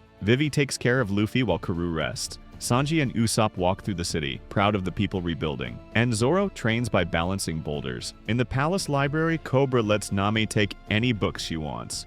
Chaka and the guards block Marines searching for Luffy and Zoro. Luffy wakes up hungry and sees his straw hat on the next bed, not knowing how badly injured he was. Terracotta, the royal chef, arrives to prepare a banquet for Luffy. She brings fruit, which he eats instantly. The Straw Hats enjoy a lively feast. Later, Cobra invites the Straw Hats to the baths. The women wash on one side while Nami and Vivi chat. The men try to peek, but Nami's happiness punch stops them. Nami says they should leave Alabasta that evening because Marines are probably looking for them. Cobra bows to the Straw Hats, thanking them as both a king and a father for saving Vivi. Nami and Vivi overhear him. That night, the Straw Hats prepare to leave. Luffy wants more food, but Zoro says they have to go. Chaka and Igaram receive new bounty posters. Luffy's is now 100 million berries, and Zoro's is 60 million berries. Igaram warns that Luffy cannot turn back after defeating a warlord. When he rushes to alert the Straw Hats, they have already left, leaving only Vivi behind. Vivi decides to go to the eastern harbor by 8 a.m., pondering whether to be a princess or a pirate. Earlier, Bon Kure contacts the Straw Hats via Den Den Mushi. He explains he moved the Going Merry to the upper Sandora River to protect it from the Marines and blocks all ports. The Straw Hats accept his help, wary but willing to trust him. Meanwhile, Marines Django and Fullbody attempt to intercept them. Usopp fires a cannon, destroying both their ships. Bon Kure helps the Straw Hats escape, distracting the Marines with his Okama disguise. Vivi begins her farewell speech about her travels with the Straw Hats. The people recognize her, and she meets the crew at the harbor. She announces she will stay behind, but asks that if they meet again, she be considered part of their family. To avoid incriminating her, the Straw Hats silently raise their left arms in a cross mark, which Vivi and Karoo mirror. Hina reports the escape to Smoker, who seems pleased. Cobra continues Vivi's speech to the kingdom, and Chaka mourns Pell's death. Back in Yuba, Toto laughs, knowing the Straw Hats' full role in saving Alabasta. And Pell stands at his own grave, alive and well. The Marines continue to attack the Going Merry. Luffy, Zoro, and Sanji throw large pipes at the enemy ships, disabling them and making a quick escape. Smoker informs Tashigi of Luffy and Zoro's new bounties. The Straw Hats lament leaving Vivi behind, though Zoro jokes about it. The Alabasta Saga ends with Robin suddenly appearing, shocking the crew. She explains that Luffy forced her to keep living when she wanted to die, and now she joins the crew. She reveals her past as an archaeologist from age 8, her involvement in killing, and other jobs. Nami is convinced by Jules, Sanji by her being a woman, while Usopp, Luffy, and Chopper play with her powers. Only Zoro remains wary but is briefly disarmed by her cheerfulness. The journey continues when a giant ship suddenly falls from the sky. The log pose suddenly points straight up, and Robin explains it's being pulled by a powerful magnetic field from a Sky Island. Exploring the sunken ship, they find an old map of a place called Skypiea. Through books and a skull, they learn the ship is the St. Brice, which left the Kingdom of Breeze in South Blue 208 years ago. Curious, the crew decides to salvage it. While salvaging, they encounter pirates led by Masira, who claims that all sunken ships belong to him. As he raises the ship, Luffy, Zoro, and Sanji attack his crew underwater. Masira comes down to stop them, but a giant sea turtle swallows the ship. Everyone escapes, but suddenly the sky darkens and 3 huge shadows appear. Scared, the pirates flee. Robin takes an eternal pose to the nearby island of Jaya to gather more information. Elsewhere, the pirate Roshio wins a poker game against Bellamy, who accuses him of cheating. Bellamy stabs Roshio's hand and shoots him. In Mocktown, Nami warns Luffy and Zoro that they must not fight, no matter what happens. They meet several strange pirates and end up at a hotel. There, Sarquis of the Bellamy Pirates insults them and gives them money for new clothes. They leave, and the Bellamy Pirates see Luffy's bounty. In a bar, they unknowingly meet Blackbeard. Bellamy then barges in looking for Luffy and wanting to test him. Bellamy punches Luffy and Nami asks about Sky Island, but Bellamy mocks them, claiming that chasing dreams like gold or the One Piece is meaningless compared to real power. Nami tells them to fight back, but Luffy tells Zoro they're not going to fight. Bellamy attacks Luffy and Zoro and others throw objects, but the crew doesn't fight back. They are laughed out of the bar and later meet Blackbeard again, who praises them for not wasting energy on the unworthy and openly supports Luffy's dreams. Back on the ship, Robin has found useful information. A man named Mont Blanc Cricket may know how to reach Sky Island. On the way, they encounter Shu, an orangutan pirate and Masira's brother, but escape. At Cricket's empty home, they find a book about Mont Blanc Noland, Liar Noland. Sanji explains it's a fairy tale from North Blue. Noland discovered a city of gold, told the king, but when they returned, the city was gone. The king executed Noland for lying, though he claimed the island sank. Cricket, a descendant of Noland, searches the ocean daily for proof, even injuring himself. Chopper treats him, and the crew meets Masira and Shuju again, who help Cricket as the Saruyama Alliance. Cricket explains the only way to reach Sky Island is via Knockup Stream, a giant ocean geyser. He sends the Straw Hats to find a Southbird, which always points south. Meanwhile, the Suriyama Alliance upgrades the Going Merry to survive Knockup Stream. Hearing Cricket found gold, Bellamy attacks him and his team, severely injuring them using his spring-like devil fruit powers. When the crew returns with the Southbird, Luffy decides to reclaim the gold. In Mocktown, new bounties arrive. Luffy has 100 million, Zoro 60 million, while Bellamy only 55 million. Bellamy dismisses them as fake. Luffy challenges Bellamy to return the gold. Bellamy attacks using his devil fruit, but Luffy doesn't fight back at first, letting Bellamy use his ultimate move, Spring Hopper. Finally, Luffy loses patience and knocks Bellamy out with a single punch. The terrified pirates realize Luffy's bounty is real and flee.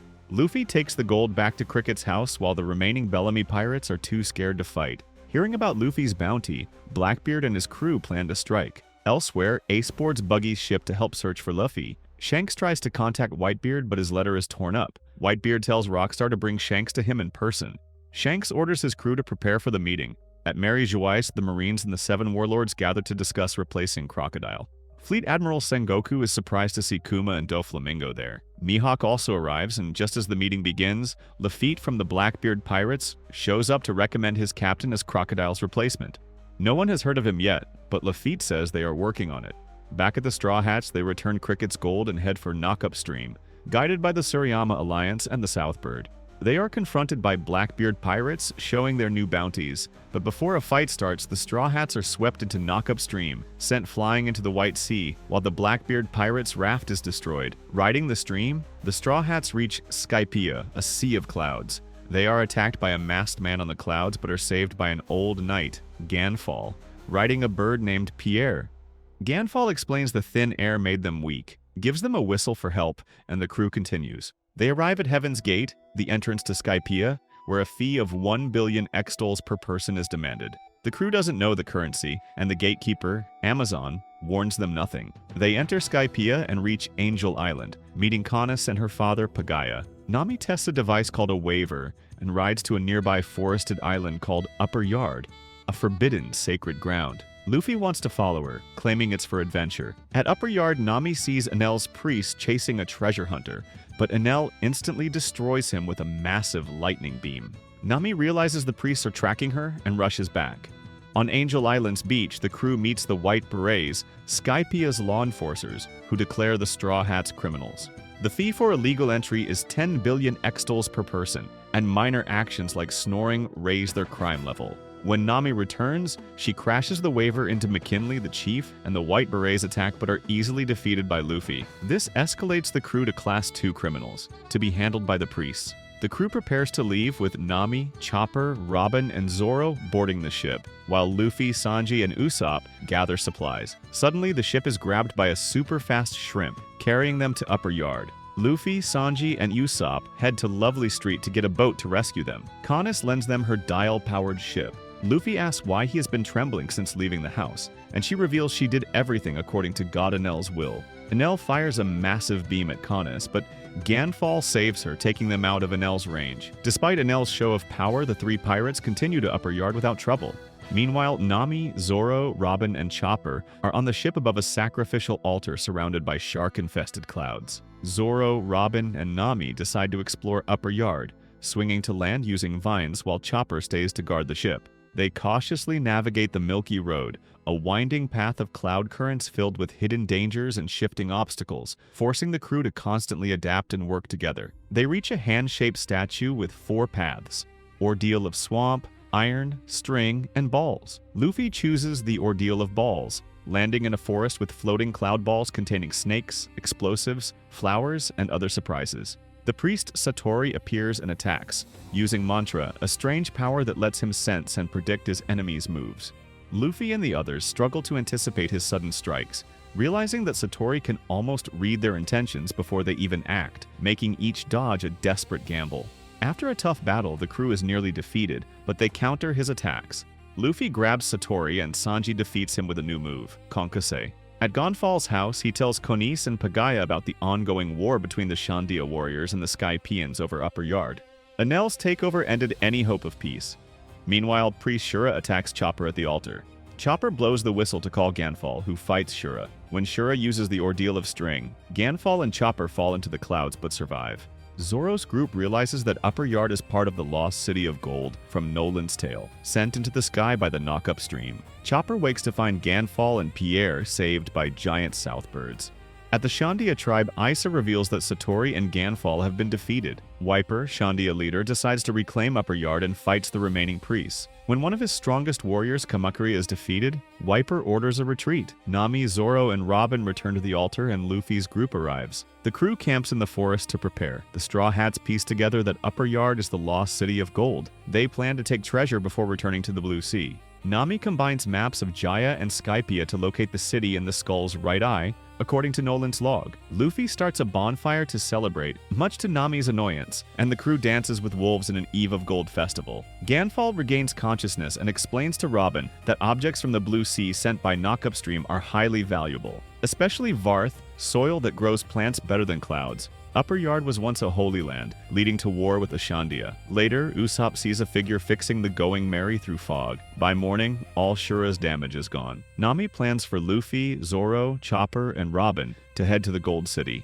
while she, Usopp, and Sanji take the Going Merry and Ganfall out of Upper Yard. Meanwhile, Wiper punishes Rocky for a mistake, but Kamakuri stops him. Wiper orders a final offensive to reclaim Upper Yard. Enel appears, telling the priests they may use their ordeals anywhere on the island. As the Shandia and Straw Hats enter Upper Yard, the survival game begins. Luffy's group heads for the Gold City but encounters a giant python, separating them with only Robin on the right path. On the Going Merry, Ganfall explains Upper Yard's history, the Shandia people, Enel's takeover 6 years ago, and demonstrates the use of dials as weapons, including the impact dial. The Shandia encounter Shura and are caught in his Ordeal of String, but Wiper avoids it and defeats Shura using a reject dial, an old version of the impact dial that multiplies power but hurts the user. As the warriors split up, Enel releases his 50 divine soldiers led by Yama, predicting that only 5 participants, including himself, will remain in the survival game. Zoro fights the Shandia warrior Bram and wins with his sons and Sakai. Luffy meets Wiper again, but their fight is interrupted when a giant python swallows Luffy. Chopper defeats Priest Gatatu, who falls into the Blue Sea due to his own Ordeal of Swamp. Robin defeats Yama at Ancient Ruins. On the Going Merry, Enel confronts Ganfall, shocking Sanji and Usopp unconscious with his Devil Fruit powers. Satori's brothers, Hotori and Couture, arrive for revenge but are defeated by Nami and Ganfall. Isa, the Shandia girl with Mantra, tries to reach Upper Yard in a dial boat but is picked up by Konis and Pagaya. Ganfall leaves the ship to investigate Enel's words, leaving Nami his impact dial. Konis and Pagaya create a shortcut to meet Nami with a new waiver. Meanwhile, Zoro accidentally attracts a southbird. Inside the python, Luffy finds gold in ruins but can't find a way out. Enel attacks Kamakuri, accidentally knocking out many warriors. 2 hours into the survival game, only 25 participants remain. Robin reaches the City of Gold but finds no gold. Chopper climbs a giant jack but is wounded by Priest Ohm. On the Going Merry, Nami chases Isa but is attacked by the python. They escape deeper into the jungle using the waiver. The Southbird carries Zoro through the air but drops him when the python attacks. Wiper reaches Ganfall, who explains God's shrine is destroyed. Zoro lands and fights Priest Ohm, and defeating him. Nami, Isa, and some soldiers arrive. Ganfall and Pierre save them but are eaten by the python. The group reunites with Luffy. In the Gold City ruins, Robin meets Enel, who has taken all the gold but is interested in the Golden Bell. At the Going Merry, Enel attacks, leaving Caunus to warn Angel Island. Clouds are destroyed, sending Zoro, Wiper, and the Python falling. Ganfall and Nami escape, leaving Luffy, Isa, and Pierre behind. With 3 minutes left, 6 survivors remain. They unanimously choose Enel to leave. Enel explains that humans living in the sky are unnatural, and that he plans to move them to a realm of infinite size, his true natural domain. Ganfall attacks but is defeated, leaving 5 survivors: Luffy, Wiper, Zoro, Robin, and Nami. Enel targets Robin for the Golden Bell. Zoro fights back, and Wiper uses Sea Stone in his reject dial to stop Enel temporarily. But Enel revives himself. He defeats everyone, leaving only Nami, who follows him. Enel escapes on the Ark Maxim, a flying ship powered by the city's gold. Meanwhile, Luffy escapes from the Python and finds Enel's victims. Robin, barely conscious, explains the situation, and Isa uses her mantra to guide Luffy to him. At Angel Beach, Caunus tries to convince everyone to leave the island, but is called a heretic. She shouts that Enel is not God, and everyone runs in fear. When nothing happens to her, they realize she is right. The White Berets restore order, and Caunus hurries back to Upper Yard to lead the Straw Hats out. Luffy reaches Enel and fights him. Enel is shocked that his lightning has no effect on Luffy, and that Luffy can bypass his Logia powers to hurt him. Enel changes tactics, heating his staff, teleporting, and using mantra to predict Luffy's moves. He uses the Arc Maxim to start Death Pyre, forming massive thunderclouds to amplify his power and destroy the islands. Luffy gains the upper hand until Enel attaches a large gold ball to his arm, knocking him back onto Upper Yard. Nami prepares to fight, using climatic attacks to deflect Enel's weaker bolts. Sanji and Usopp wake up, and Sanji declares he will save Nami. He forces Usopp to help her onto the ship. Usopp distracts Enel, while Nami uses the waiver to jump to the giant jack area, landing a hit. Enel tries to attack them, but Sanji blocks it, allowing their escape. Sanji got knocked out Ajin. The ship begins to explode as Sanji sabotaged its machines, letting the Arc Maxim fly. As Enel fixes the ship, Usopp climbs and jumps off with Sanji. Enel keeps the ship flying with emergency dials and rains, lightning down on the land. In the ruins of Shandor, Luffy recovers and, with Isa and Pierre, heads toward the giant jack. Leaving Isa and Pierre with Robin, who brings the others to the surface, Luffy climbs the giant jack with the gold ball still on his arm. Meanwhile, Wiper, Zoro, and Ganfall wake up, and Nami tells everyone to go to the Going Merry. She uses her waiver to try to reach Luffy and get him to leave as well. Wiper remembers a story from his childhood. 400 years ago, Admiral Mont Blanc Noland caught a huge fish to feed his starving crew and survived a storm, hearing a mysterious bell. On the island, a dying priest claimed the Shandia were cursed and a girl must be offered on the sacrificial altar. Moose volunteered, while her mother wept. Young Cedo cursed his fate as Calgara passed by. Noland's crew reached the shore, found a south bird whose bell-like sound matched what Noland had heard, signaling the island was inhabited. They found Sato, diagnosed him with tree fever, and gathered Konine to heal him and the village. At the sacrificial altar, Moose was tied up as a priest prayed. A giant snake, Kashigami, approached, but Noland jumped in, climbed the altar, and killed it, comforting Moose. Villagers were furious and demanded punishment. Calgara attacked Noland, who introduced himself as a North Sea explorer and defended progress. Calgara speared Noland, holding his crew hostage, insisting all intruders be killed.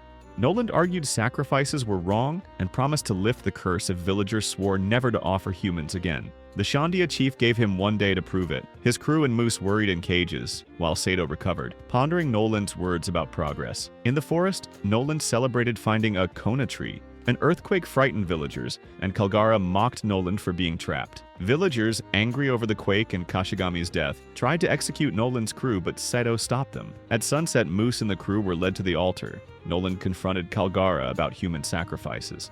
A python appeared. Noland revealed he had a cure for tree fever, shaming Calgara for risking the village. The python attacked Noland but was killed by Calgara, who asked if the village could be saved. Noland's crew gave the cure, delighting the villagers. Calgara reunited with Moose and Noland recovered. Later, they met Kashigami's grandson, a smaller python. Noland and Calgara bonded, and the crew admired their cooperation. Calgara led them to Shandora. In the Golden City, villagers rang the bell. The crew could take treasure, but Calgara explained the real treasures were a poneglyph and the golden bell honoring ancestors. Noland admired the bell he heard during the storm. The crew shared knowledge and seeds, but villagers still distrusted them, calling them killers of gods. On the beach, the bell was silent. Noland planned more work and went to confront Kalgra, who angrily attacked him. The crew sat by a campfire, upset the villagers turned against them. Moose explained the crew cut sacred trees, angering villagers despite helping them. The next day, Noland learned of the villagers' anger and decided to leave the treasure. Moose pleaded with Kalgara to forgive Noland, explaining their actions were to save the village. Villagers were stunned. Kalgara ran to the beach, seeking forgiveness. As Noland's crew left, the golden bell rang again. Villagers and Cedo cried, and Kalgara and Noland wept, promising to meet again. Back in Livneel, Noland told the king his story. 5 years later, the king sent an army to Shandora. Meanwhile, Kalgara and a grown Cedo kept the bell ritual. The island rose from the knock-up stream. Noland, the king, and the army arrived to find destruction. Execution loomed, but his crew defended him. The Shandia village launched skyward, the golden bell rang, and the sky people declared it holy. Kalgra fought to protect the village, always hoping to reunite with Noland. In the present, Luffy climbs the giant jack and meets Nami. She tells him to leave, but he says he must ring the bell so Cricket and everyone will know the city of gold is in the sky. Nell reaches the top and uses his ultimate technique, Raygo, destroying Angel Island and making a huge hole in the clouds. At the Golden Bell, he creates an even bigger Raygo to destroy all of Skypiea. Nami sees everyone is still near the giant jack, so she sends instructions to cut it down. Despite Zoro's efforts, it stays standing. Hearing why Luffy wants to ring the bell, Wiper uses his reject dial to fell the plant. Nami and Luffy blast it with full power, flying toward Enel. Luffy pushes Nami onto a cloud and swings into the Raygo. As the Skypians and Shandia pray for the true god, using the golden ball, Luffy draws all the electricity from Raygo into himself and completely destroys it. Even as Enel uses all his power, Luffy crashes Enel into the bell, ringing it across the islands. The resonant sound echoes through Skypiea, signaling hope in the end of the long-standing war between the Skypians and the Shandia, and moving even the most hardened warriors to tears. Anjaya, Cricket, and the Suriyama Alliance hear it. Cricket explains the giants at the start were actually shadows cast by people in the sky, confirmed by a giant shadow of Luffy in a victorious pose. Cricket cries, relieved the city existed and that Luffy is safe. For the Skypians, the ringing of the golden bell signals the end of the long war between the Shandia and the Skypians. Enel, his ark, and the bell fall into the sea clouds. Upper Yard clears and everyone gathers. The Shandia warriors recover, Pagaya is alive, and those forced to build Ark Maxim are reunited with their families. Wiper wakes and wants to fight the Sky people for Upper Yard, but the chief explains peace is the priority. Wiper sees everyone celebrating. Enel recovers and flies away toward the fairy Verth, which is actually the moon, leaving the Skypians to keep their land. The bell is found in the fallen giant jack, and the Shandia and Skypians work together to lift it, showing their unity. On the bell's base is a poneglyph. Robin deciphers the poneglyph, learning information about the ancient weapon Poseidon. The Shandia no longer need to protect it or fight. Robin also finds another message from Gold D. Roger, revealing the Rio poneglyph is on Laugh-Tale. The Shandia thank the Straw Hats by offering one of the Belfry's pillars, which Robin accepts. Usopp trades rubber bands, claiming they match the material that defeated Enel. The Sky Island Saga ends with the Straw Hats stealing bags of gold from the sleeping snake. Seeing Robin with the pillar, the Straw Hats think they've been caught, so they run. With Caunus and Pagaya leading, they reach Cloud End to return to the Blue Sea. Ganfall is restored as the god of Skypiea, and the Straw Hats safely descend back to the Blue Sea with the help of an octopus balloon. The story continues with the Straw Hats returning safely to the Blue Sea as the octopus balloon deflates, feeling as if their Skypiea adventure was a dream. A massive tidal wave and the sea monkeys appear, forcing them to move the Going Merry. While checking their treasures, they learn most dials work in the Blue Sea except the Cloud Dial, and soon realize the Merry is heavily damaged. Usopp admits he protected the ship but cannot repair it, so Luffy decides their next crewmate must be a shipwright, then a musician. The crew escapes from the sea monkeys and the tidal wave. Usopp spots a ship and thinks it is an enemy, but as they approach, Luffy warns them about the wave. The other crew is in chaos, lacking a navigator, captain, flag, and sails. Robin mentions seeing an island earlier, and the crew heads toward Long Ring Long Land. Meanwhile, in Mocktown, Bellamy and Sarquis fight. Their true leader Doflamingo has returned, furious that his symbol was mocked. Bellamy begs for forgiveness, but Doflamingo forces Sarquis to attack. As Bellamy screams, Doflamingo declares a new age where only the strong pirates survive. At Long Ring Longland, the Straw Hats are shocked by the island's long-legged animals. They find a tall white horse and an old man named Tonjit, who was knocked down by Luffy after getting stuck on a 10-year stilt experiment. Tonjit explains the island's strange animals and his separation from his tribe. Inside his home, Tonjit realizes his village and cattle are gone, gets sick from spoiled milk turned cheese, and explains that reuniting with his tribe would take 20 years on foot, but only 5 with his horse, Shelly. Reunited, they prepare to cross the plains when the tide lowers. Suddenly, Shelly is shot, and the attackers reveal themselves as Foxy, Portia, and Hamburg of the Foxy Pirates. Foxy challenges Luffy to a Davy back fight, and Luffy immediately accepts, despite Usopp's panic over losing crewmates. The challenge is locked in. As Chopper treats Shelly, Robin explains the Davy back fight is a pirate game where crews steal members or flags over 3 rounds. The Straw Hats realize a broken crew they saw earlier lost this game. Despite Nami's protests, the guns fire, the match begins, and Luffy declares he will defeat Foxy. The ceremony begins, the rules are explained, and Foxy announces the start of the game by offering a coin to Davy Jones. Robin explains Davy Jones is a cursed pirate who steals everything that sinks to the seafloor. The crew split for the 3 rounds, starting with the donut race. As the race begins, the Foxy Pirates interfere from the audience, blasting the Straw Hats' boat into the air, but they narrowly escape a falling boulder.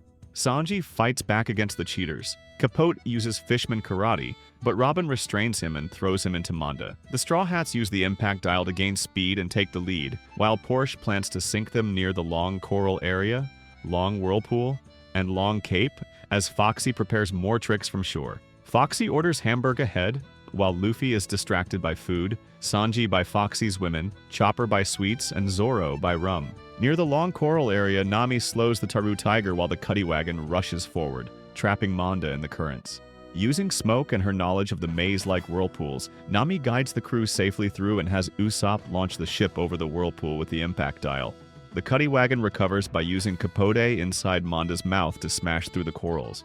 At a false sign, Nami destroys it and goes straight, tricking Foxy again. They reach the Long Ripple, where Foxy pretends to be helpless, but Nami ignores him. Usopp spots a fake finish line, which Nami destroys, realizing the real goal is elsewhere. Unable to use the impact dial again, the Straw Hats press on as the Cuddy Wagon stops at the fake finish.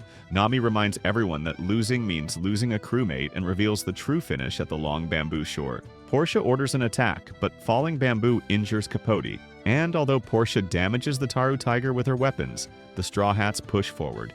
As Hamburg and Manda close in, Foxy fires the Noro Noro beam, slowing their ship at the last moment. The donut race ends with the Foxy Pirates' victory, and Foxy reveals his devil fruit, the Noro Noro no Mi, which slows anything it hits. He ends the round and chooses Chopper as his prize, mocking him as a pet and forcing him to wear a mask.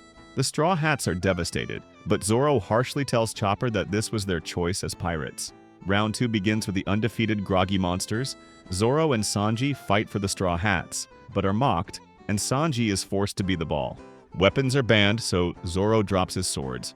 Despite constant arguing, the match starts. Pickles charges, Big Pan's slippery body throws Sanji off balance, and Hamburg and Pickles control him. Zoro and Sanji counter and throw Hamburg and Pickles out, then argue again. The referee ignores Big Pan's hidden weapons. He traps them. Pickles and Hamburg return armed, and Big Pan throws them into the air. Pickles spins Hamburg, who slams Zoro with elbow guards. Zoro is badly injured, and Ito Mimizu declares him dead. The assault continues. Pickles is fired into Sanji, Hamburg hits him mid-air, and Big Pan smashes him down. The Foxy Pirates celebrate, believing the match is over. Zoro and Sanji, still conscious, agree to cooperate for 10 seconds. As Itomamizu prepares to end the match, they stand up again, earning cheers from Luffy and Usopp. Foxy orders the Monster Burger. The monsters reveal illegal weapons, which the referee ignores despite Nami's protests. Luffy tries to interfere but is stopped. Sanji mocks them and kicks Hamburg into Big Pun, crushing him. Pickles attacks, but Zoro stops him and throws him into Big Pun. Sanji knocks Big Pan upright again, and Pickles crashes into the referee, injuring him. Nami has stolen all the red cards, and Robin teases her. Zoro jumps onto Sanji's leg, uses his kick to launch himself, grabs Big Pan by the mouth, and slams him through the goal. The Straw Hats win round 2. The referee blows the whistle, and Luffy earns the right to choose someone from Foxy's crew.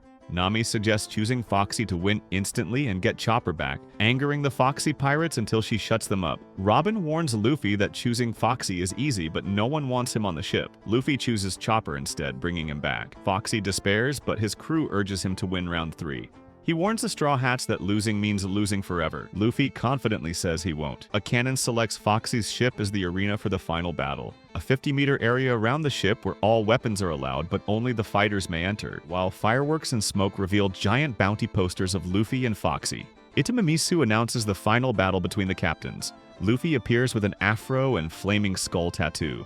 Usopp coaches him as the crowd cheers. Nami warns about the Noro Noro beam. At the bell, Luffy attacks with Gomu Gomu no pistol, but Foxy slows him with the beam. The more Luffy struggles, the slower he moves. Foxy fires again. Luffy's movements and speech are delayed. Using Foxy Rush, the delayed damage sends Luffy flying, but he grabs the ship. He fights carefully, chasing Foxy across the ship while dodging arrows and cannonballs. Foxy uses decoys, face bombs, trap rooms, disguises, and a mirror machine to slow and trick Luffy, who survives, hits Foxy, destroys the mirror, and endures powerful attacks. Foxy traps Luffy with the Noro Noro beam sword, repeatedly attacking, but Luffy rises each time for his friends. Riding a slowed cannonball, Foxy launches a final attack. Luffy breaks free and counters with Gomu Gomu no Gatling. Foxy fires another beam, but a mirror piece in Luffy's afro reflects it, freezing Foxy. Luffy finishes with Gomu Gomu no Flail, winning.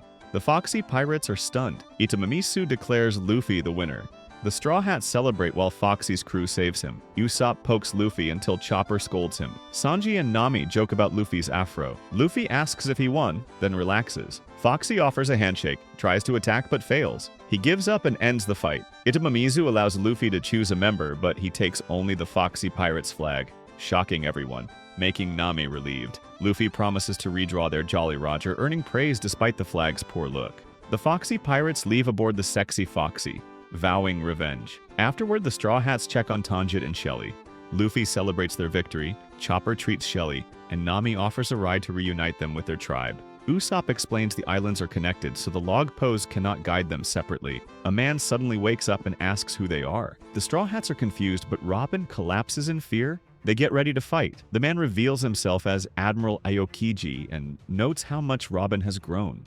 When Luffy asks if Robin knows him, Aokiji says they met before and explains he is not on duty, just taking a walk. Robin explains that Aokiji is a Marine Admiral, one of the strongest officers. Usopp panics. Aokiji ignores him, flirts with Nami, and angers Sanji. He talks about his lazy justice and says he only came to confirm Robin's location after Alabasta so he could report it. He gives up counting their bounties because he finds it too troublesome. Luffy tries to attack to protect Robin, but Usopp stops him. Aokiji repeats that he does not plan to fight and prepares to leave. Before going, he tells Tanjit to get ready, revealing he overheard his plan. Luffy protests at first, then realizes Aokiji wants to help. Aokiji explains how to cross during low tide, and despite Shelly's injury, Robin confirms Aokiji can assist. At the shore, Aokiji touches the sea. A Sea King appears, but Aokiji uses Ice Age, freezing the entire ocean instantly. Robin explains he has a Logia-type devil fruit. Aokiji says the ice will last about a week, and Tanjit thanks him happily. Aokiji suddenly becomes serious and mentions Luffy's grandfather, unsettling him. He says the world government does not yet see the Straw Hats as a major threat, but he does. He warns that their growth, willpower, and Robin's presence make them dangerous. He questions Robin, bringing up her past betrayals and asking if the Straw Hats are only tools to her. Angry, Robin attacks Aokiji and shatters his body, but he reforms from ice. He creates an ice sword and attacks. Zoro blocks it, Sanji kicks him, and Luffy strikes, but Aokiji instantly freezes them at the same time. Nami realizes he has defeated all three at once. Chopper warns that the frozen injuries must be treated immediately. Aokiji tells Robin she has good friends, but says she has not changed. Robin disagrees, but Aokiji suddenly hugs her and freezes her completely. He tells Luffy that Robin can survive if thawed carefully, warning that her body is extremely fragile. Aokiji pretends to demonstrate this by trying to smash her. Luffy saves Robin at the last moment, and Usopp moves her away, taking the hit himself. Luffy orders them to take Robin back to the ship to thaw her. Aokiji tells them not to bother. Nami attacks him in anger but is easily defeated. Zoro and Sanji step in, but Luffy stops them and asks to fight Aokiji alone. Aokiji agrees, warning it will be a fight to the death. On the ship, Robin begins to recover. Zoro, Sanji, and Nami return without Luffy and explain that he stayed behind. Meanwhile, Luffy fights Aokiji and lands strong attacks, but Aokiji eventually freezes him completely and ends the fight. He says Luffy will one day understand the danger of traveling with Robin, then leaves, sparing him because of past events involving Crocodile. Zoro and Sanji find Luffy still alive and bring him back. Chopper later announces that both Luffy and Robin are stable but need rest. The crew stays in place for the day, and Robin later wakes up safely. Soon after, they spot a strange frog and chase it, changing course. Suddenly, they approach a lighthouse and railroad signals as a train speeds toward them, forcing Nami to panic and order full reverse. The crew followed a frog underwater and were almost hit by a train on the water, which sent the frog flying. Amazed, they reached a nearby station and met the station master Kokoro, her granddaughter Chimney, and a pet rabbit that acted like a cat. Kokoro explained that the frog, Yokozuna, was fine and liked testing itself against the train, a sea train called Puffing Tom, connecting nearby islands. She told them their log pose would lead to Water 7, a city of shipwrights, and to ask a man named Iceberg for help. Arriving at Water 7, the crew sailed through the canals, guided by locals, to dock the ship. Luffy, Nami, and Usopp went to exchange Skypia gold for 300 million and find a shipwright using creatures called Yagaras to navigate, while Robin and Chopper explored. Robin countered CP9, shocking her, and she disappeared before Chopper returned. And Sanji went alone, leaving Zoro on the ship. Bounty hunters came for the Going Merry, but underestimated Zoro and were defeated. Luffy's group exchanged the gold and met Kaku, a foreman, who inspected their ship with incredible speed. Iceberg, mayor of Water 7 and president of Galley Law Company, and his secretary Khalifa soon appeared and agreed to repair the ship. But they discovered all the money was stolen. Paulie, another foreman, accidentally helped recover it, but Lucci stopped him. Iceberg explained the thieves were the Frankie family, led by a cyborg named Frankie. Sanji saw Robin with the masked man, but lost her. Usopp was attacked by the Frankie family and lost 200 million. Government officials visit Iceberg while Nami and Luffy hide. A few minutes later, they leave, and a lead official hints that Iceberg has something important. Kaku revealed the Going Merry was beyond repair. Luffy ran into the city while Nami returned to the ship to explain the situation. Khalifa then talks to Iceberg about this it, confirming he possesses it. A wanted poster of young Nico Robin is shown on Iceberg's office wall. Meanwhile, the Frankie family prepared the stolen money for Frankie. Usopp burst in to demand it back, but was quickly overwhelmed. The Straw Hats discover an unconscious Usopp outside the Frankie house. Seeing him in such a state ignites their anger and they storm inside. There they find the Frankie family, high on money and celebrating wildly. When one member is punched, the others panic, but their confidence quickly returns, only to vanish again when Luffy smashes through steel armor. The Straw Hats swiftly defeat the Frankie family and destroy their base, though Frankie escapes with most of the stolen money. Facing the damage to the Going Merry, Luffy decides it's time to abandon the ship and acquire a new one. Usopp is enraged, prompting Luffy to explain that the Merry cannot be repaired after the damage she has sustained. Refusing to accept this, Usopp believes Luffy has abandoned the Merry. Usopp leaves the crew and challenges Luffy to a duel for the ship that night. Despite attempts to reason, the duel goes ahead. The fight is intense, with Usopp using tricks and clever attacks to slow Luffy and cause real damage, forcing Luffy to struggle and adapt. Despite Usopp's skill and strategy, Luffy ultimately overpowers him and wins the duel. Luffy lets Usopp keep the Going Merry while the rest of the crew leaves the ship. The next morning, Water 7 panicked over Iceberg being attacked. Luffy and Nami went to see the mayor, while others searched for Robin. Frankie, returning, found the Straw Hats were behind the damage and sent word to his gang. Iceberg woke, identifying his attackers, a masked man and Robin. The city also faced the annual high tide, Aqua Laguna. At Dock 1, Frankie taunts Luffy about attacking his gang and destroying his house. Nami wants the money back, but Frankie says he already spent it. Luffy, unfazed, seeks revenge.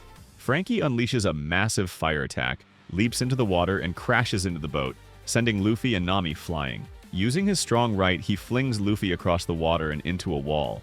Nami realizes Frankie hasn't eaten a devil fruit. He's a cyborg with robotic parts. Galley Law Company foreman interfered, but soon attacked Luffy, blaming the Straw Hats for the attempt on Iceberg. Frankie unleashed his ultimate attack, coup de vent, destroying the dock. Luffy and Nami escape to verify Robin's involvement. Luffy decides to check if Iceberg was telling the truth about Robin attacking him. He breaks into Iceberg's building, dodging the shipwrights as he searches for the mayor. When they meet, Iceberg confirms that he saw Robin and pulls a gun, demanding to see her. Luffy says he does not know where she is, and Iceberg fires, drawing attention. Luffy escapes before the workers arrive. Elsewhere, Sanji and Chopper find Robin. She says the darkness inside her will endanger the crew and declares that she is leaving. Sanji tells Chopper to return and inform the others, while he stays behind. Zoro, Nami, and Chopper reunite and suspect the masked man is forcing Robin's actions, though Zoro warns against false hope. Expecting another attack that night, they decide to confront her. Meanwhile, Frankie kidnaps Usopp and steals the Going Merry to draw Luffy out. At Galila headquarters, Iceberg calls Polly in. Afterward, Polly leaves his post and opens a hidden safe. Masked men, including Robin, stormed the building. Nami, Chopper, and Zoro broke in, but Luffy was stuck between two buildings. The man with Robin, wearing a bear mask, entered Iceberg's room and shot him, leaving Robin to finish the job. Iceberg revealed the attackers were CP9, targeting the blueprints of the ancient weapon, Pluton, which Iceberg inherited. Meanwhile, Polly takes the blueprints from Iceberg's safe, but encounters two men wearing bowls and skull masks. Polly attacks them but is quickly defeated. It turns out the blueprints were fake. Using Den Den Mushi, the other CP9 agents gather at Iceberg's room. Luffy breaks in but is caught off guard by CP9's powers, including air blades from their legs. Luffy and Polly are pinned, but Luffy escapes and frees Polly. The four CP9 agents reveal themselves: Lucci, Kaku, Secretary Khalifa, and bar owner Blueno. Iceberg refuses to cooperate with CP9. Lucci checks Iceberg's pulse and confirms his theory. Iceberg inherited the Pluton blueprints from shipwright Tom. CP9 believed Tom's other apprentice, Cutty Flam, died under a sea train, but he actually lives as Frankie in Water 7. Iceberg's pulse quickens, proving Lucci right. CP9 prepares to chase Frankie when Luffy, Polly, Zoro, Chopper, and Nami break in. Polly attacks Lucci but is beaten. CP9 demonstrates Rokushiki, 6 martial arts techniques that make them superhuman. Robin leaves, saying she has a wish she cannot achieve with them. CP9 sets a firebomb. Lucci shows his devil fruit power, the Neko Niko no Mi model. Luffy and Zoro attack, but Lucci throws them across the island. The building catches fire with Iceberg and Polly unconscious, Nami thrown outside, and Chopper buried under rubble. CP9 leaves, encountering Frankie family members who taunt them about Usopp and the ship being captive. Lucci beats them for information and heads for Frankie's hideout. At Frankie's hideout, Usopp fixes the ship while Frankie and his assistants cry.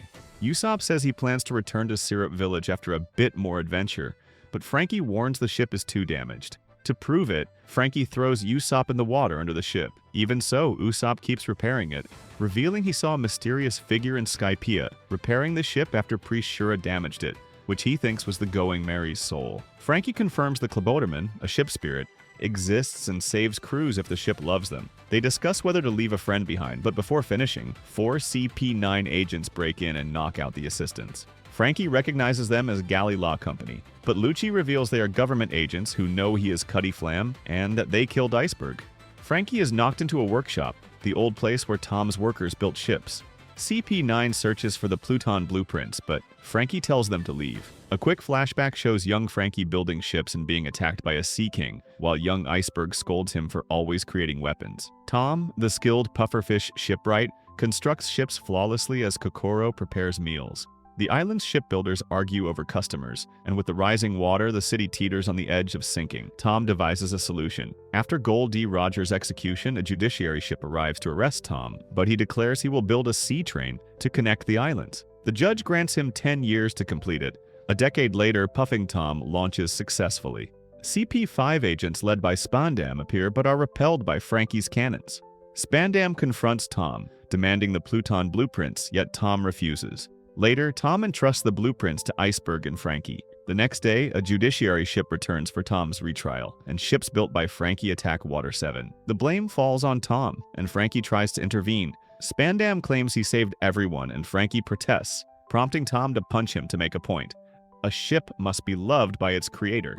Tom strikes at Spandam but is tranquilized. He requests that the sea train incident be erased, so he will face execution only for building the Oro Jackson, sparing Frankie and Iceberg. Frankie retaliates with a tranquilizer gun and escapes, while Tom boards the sea train to Eni's lobby, and Frankie fires at it from along the track. But the train does not stop. In present, Frankie and Usopp are restrained by CP9.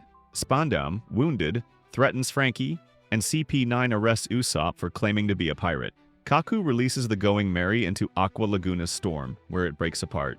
At Galley headquarters, Iceberg and Polly, saved by Chopper and Nami, regain consciousness. Iceberg tells the other shipwrights to leave and reveals Robin warned him CP9 could call a fleet to destroy the island, using a buster call if she did not obey. Robin's goal is to keep the Straw Hats safe. Nami wakes Chopper. Polly tells the others the pirates were not the attackers. Nami works to stop the sea train with galley workers, while Chopper searches for Luffy and Zoro. At Blue Station, CP9 boards the sea train with prisoners, observed by Sanji. The storm forces the train to depart early. Sanji sneaks on board, leaving a note for the crew. Nami now looks for a ship to chase them, but Polly warns it's too dangerous during Aqua Laguna. Kokoro watches the sea, noticing the unusually far retreat of the water. Chimney spots something in the alleys. Luffy stuck between two buildings. Chopper sees Zoro stuck in a chimney. Both Nami and Chopper leap across buildings to rescue Luffy and Zoro, with Chopper handing Zoro his sword.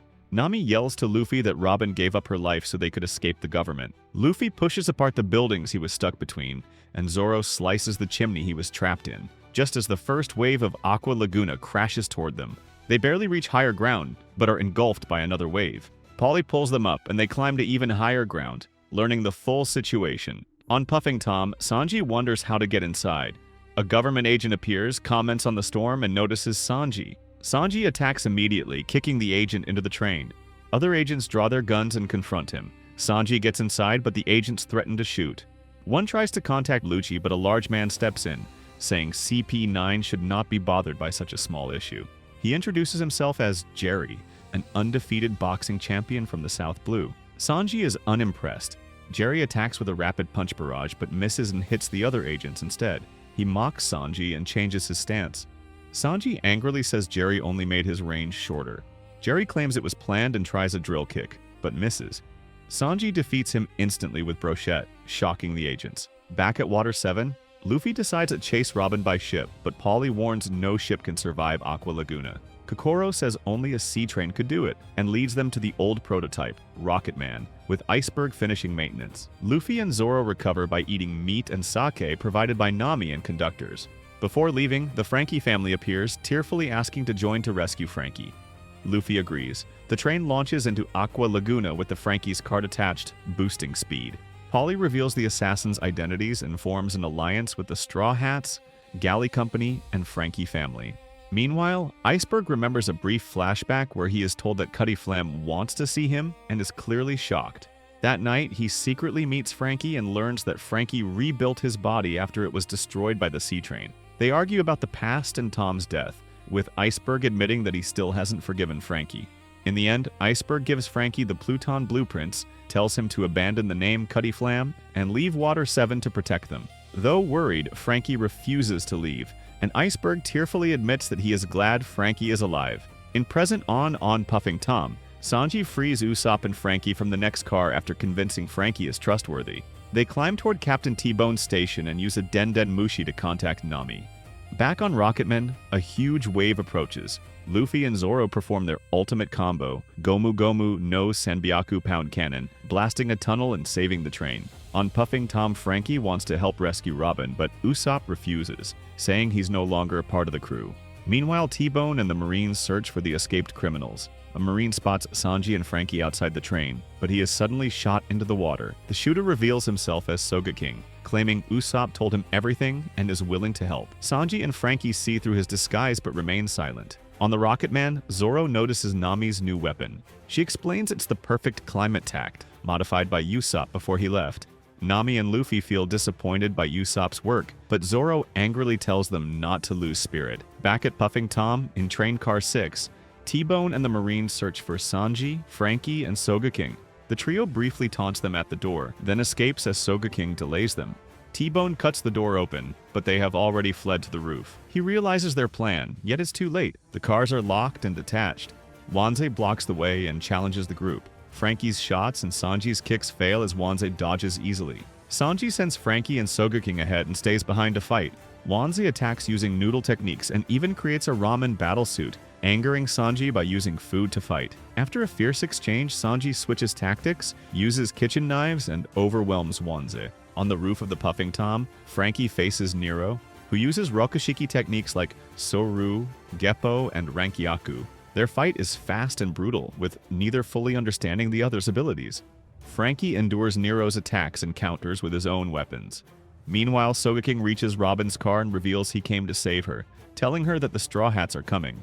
He asks her to escape with him, but Robin refuses, believing she cannot be saved.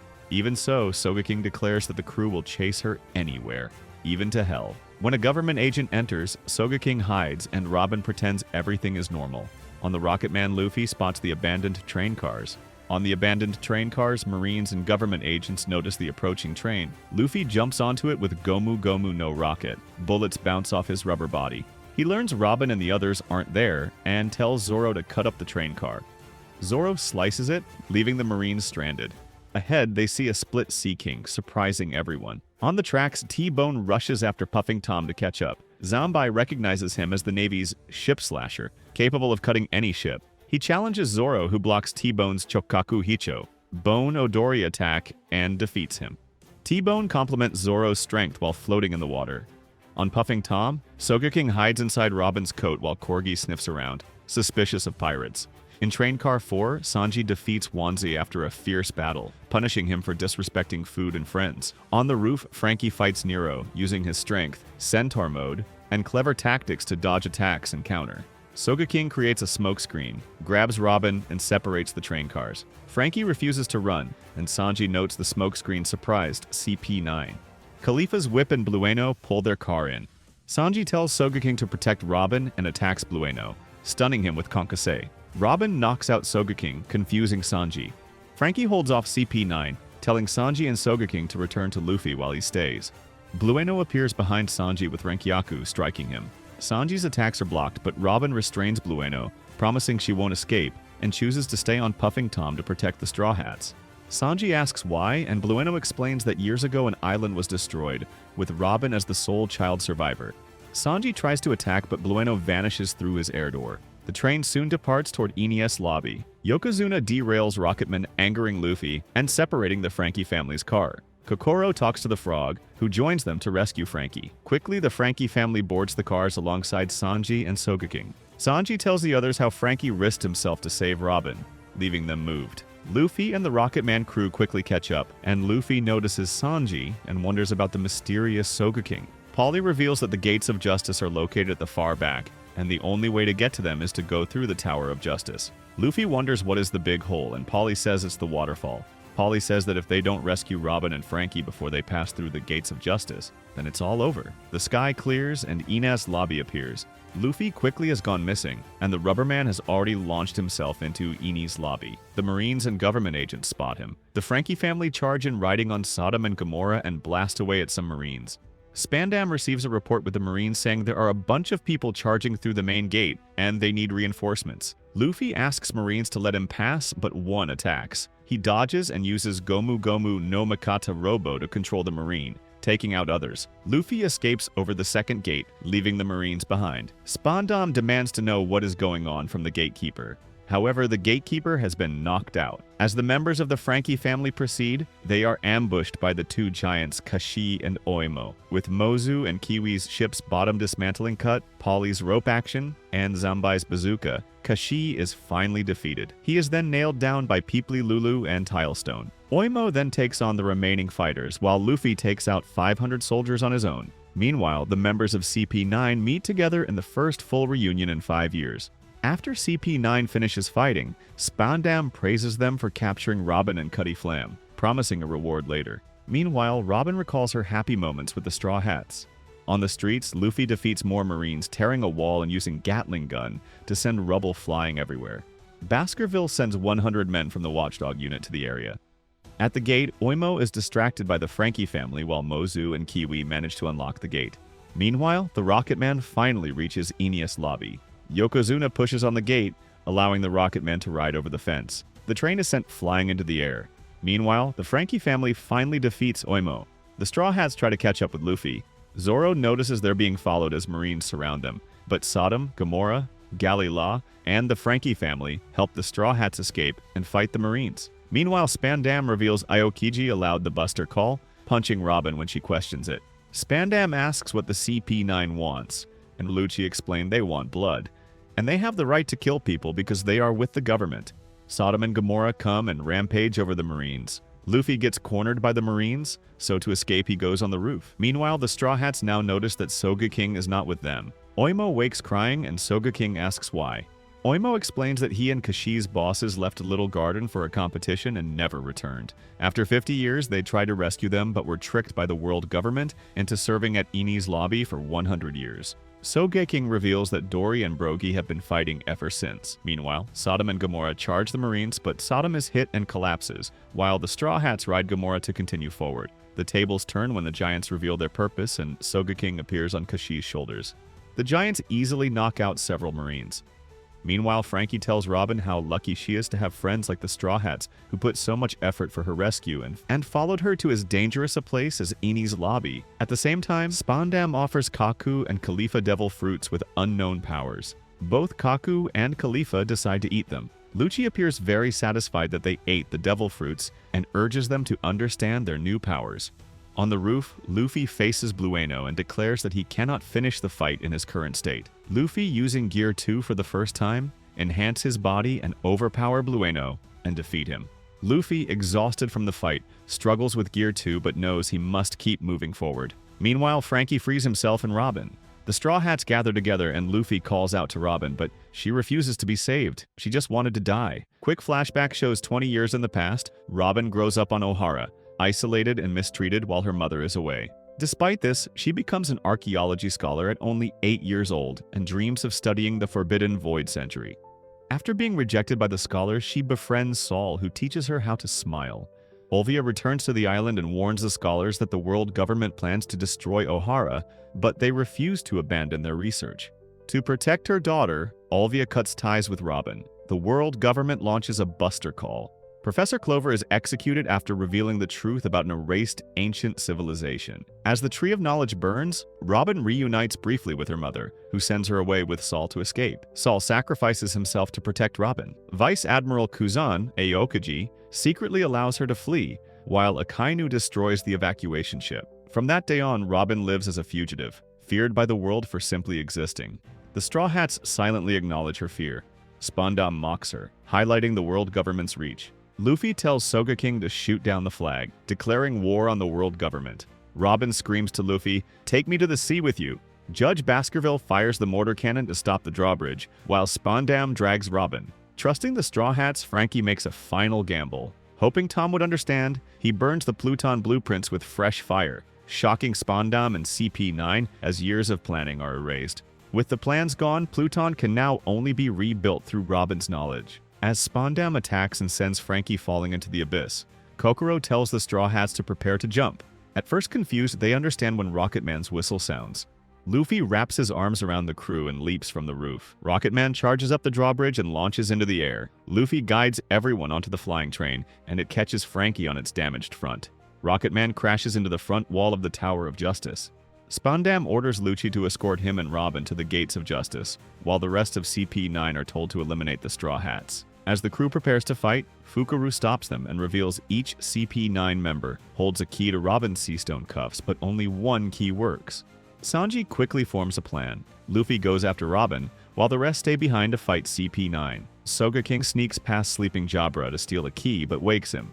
Jabra transforms into a wolfman, using the Inu Inu no Mi. Suddenly, but the ceiling collapses and Zoro falls into the room, along with a large giraffe. Kaku is accidentally transformed into a full giraffe instead of his hybrid form. Zoro and Sogeking get handcuffed together, forcing Kaku and Jabra to fight them both. Chopper finds them and is sent to get key number 2 from another CP9 member. In the dungeon, Kumadori traps Nami with his hair, preventing her from climbing. Frankie, low on cola and unable to use special attacks, is forced to box with Fukuru. Sanji and Khalifa test their strength, evenly matched. After drinking tea, Sanji demands her key, but she exploits his reluctance to hit women and kicks him across the room. Luffy reaches the bottom of the tower, seeing the whirlpool at the Gates of Justice. Nami is nearly killed by Kumadori, but rescued by Chopper, stealing Kumadori's key. Sanji suddenly falls, deformed into a doll-like figure, explaining his plight to Nami, who scolds him gently before confronting Khalifa. Luffy almost drowns crossing the ocean, but is rescued by Gonbei and Chimney, who lead him to a secret passage and a steel door. Using Gear 3, Luffy breaks it, shrinking briefly, then returns to normal to chase Lucci and Spandam. Lucci warns Spandam, who orders him to hold off pursuers while taking Robin to the gates. Meanwhile, Frankie and Fukuru fight in the kitchen. Frankie tires from lack of cola, but Chopper arrives, locking Kumadori in a fridge. After accidentally giving Frankie the wrong drinks, Chopper refills his cola fully, powering him up to punch Fukuru out of the building. The battle continues outside, into the ocean, and high above the tower. Frankie finishes Fukuru with his coup de vent cannon and takes the number 4 key. Zoro and Usopp, still handcuffed together, plan to use Usopp as Zoro's sword. Kumadori escapes the fridge and attacks Chopper, who eats another Rumble Ball. The transformations become erratic, leaving him vulnerable. Chopper, remembering his promise to Dr. Kure, takes a third Rumble Ball and grows into a giant monster, crushing Kumadori and throwing him from the tower. In Khalifa's room, Nami lies paralyzed as Khalifa bathes. Recovering, she uses Mirage Tempo to confuse Khalifa and Thunder Lance Tempo to defeat her, taking the key. Chopper, still giant, enters Zoro and Sogeking's fight. Luffy catches Lucci in the basement as Spandam escapes with Robin. Spandam accidentally summons the Buster Call, a fleet ordered to destroy the island. Marines evacuate after Robin warns them. Luffy fights Lucci to reach her, while Jabra and Kaku rush to finish Zoro and Usopp before the bombardment. Chopper reverts to normal after being knocked into the ocean by Frankie. Nami unlocks Zoro and Usopp's cuffs. Frankie guides them to try Fukuru and Kumadori's keys on Robin's restraints. Zoro battles Kaku, who uses his devil fruit to enhance attacks. Kaku changes into a larger form with longer arms and legs, gaining advantage. Zoro, angry and desperate, unleashes his nine-sword style, appearing as an Asura deity, and defeats Kaku with Ichibugen. Zoro receives Kaku's key in a joke in victory.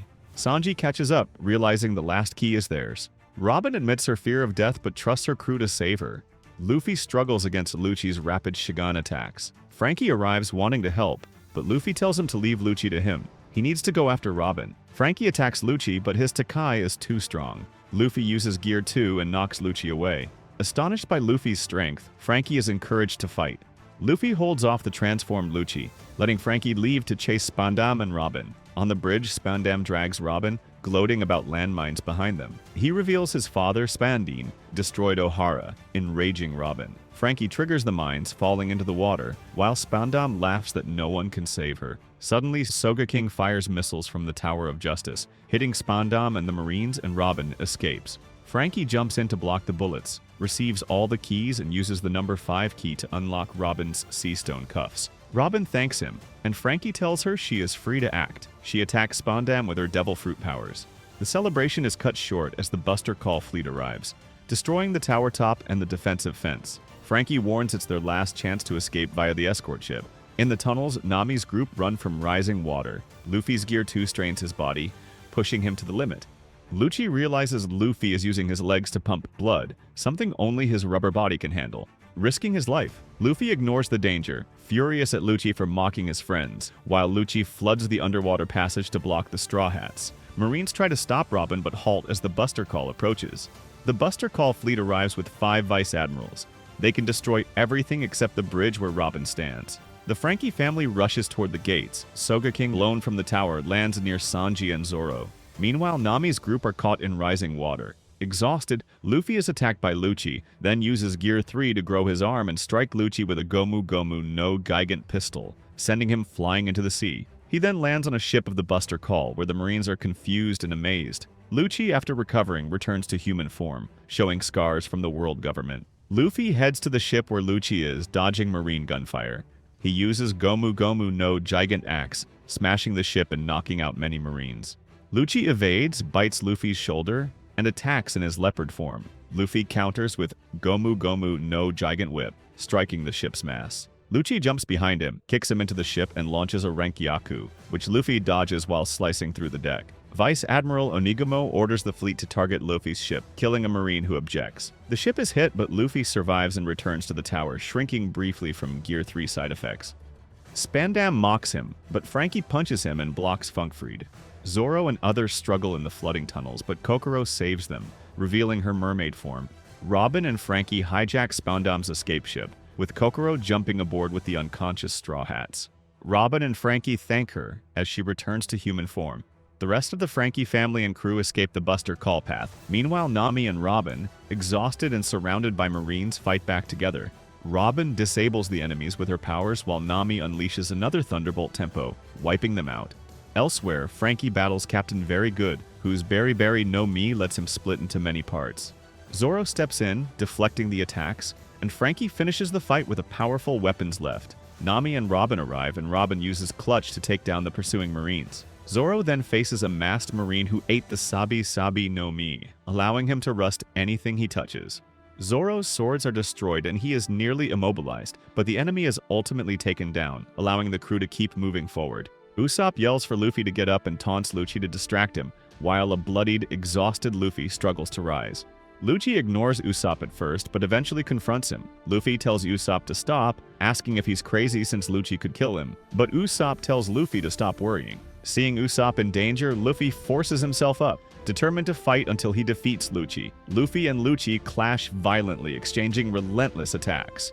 Remembering his promise despite his injuries, he lands powerful jet pistol and jet Gatling strikes. Even Lucci's Rokuogan and Tekkai cannot withstand Luffy's assault, and he is ultimately slammed through the wall.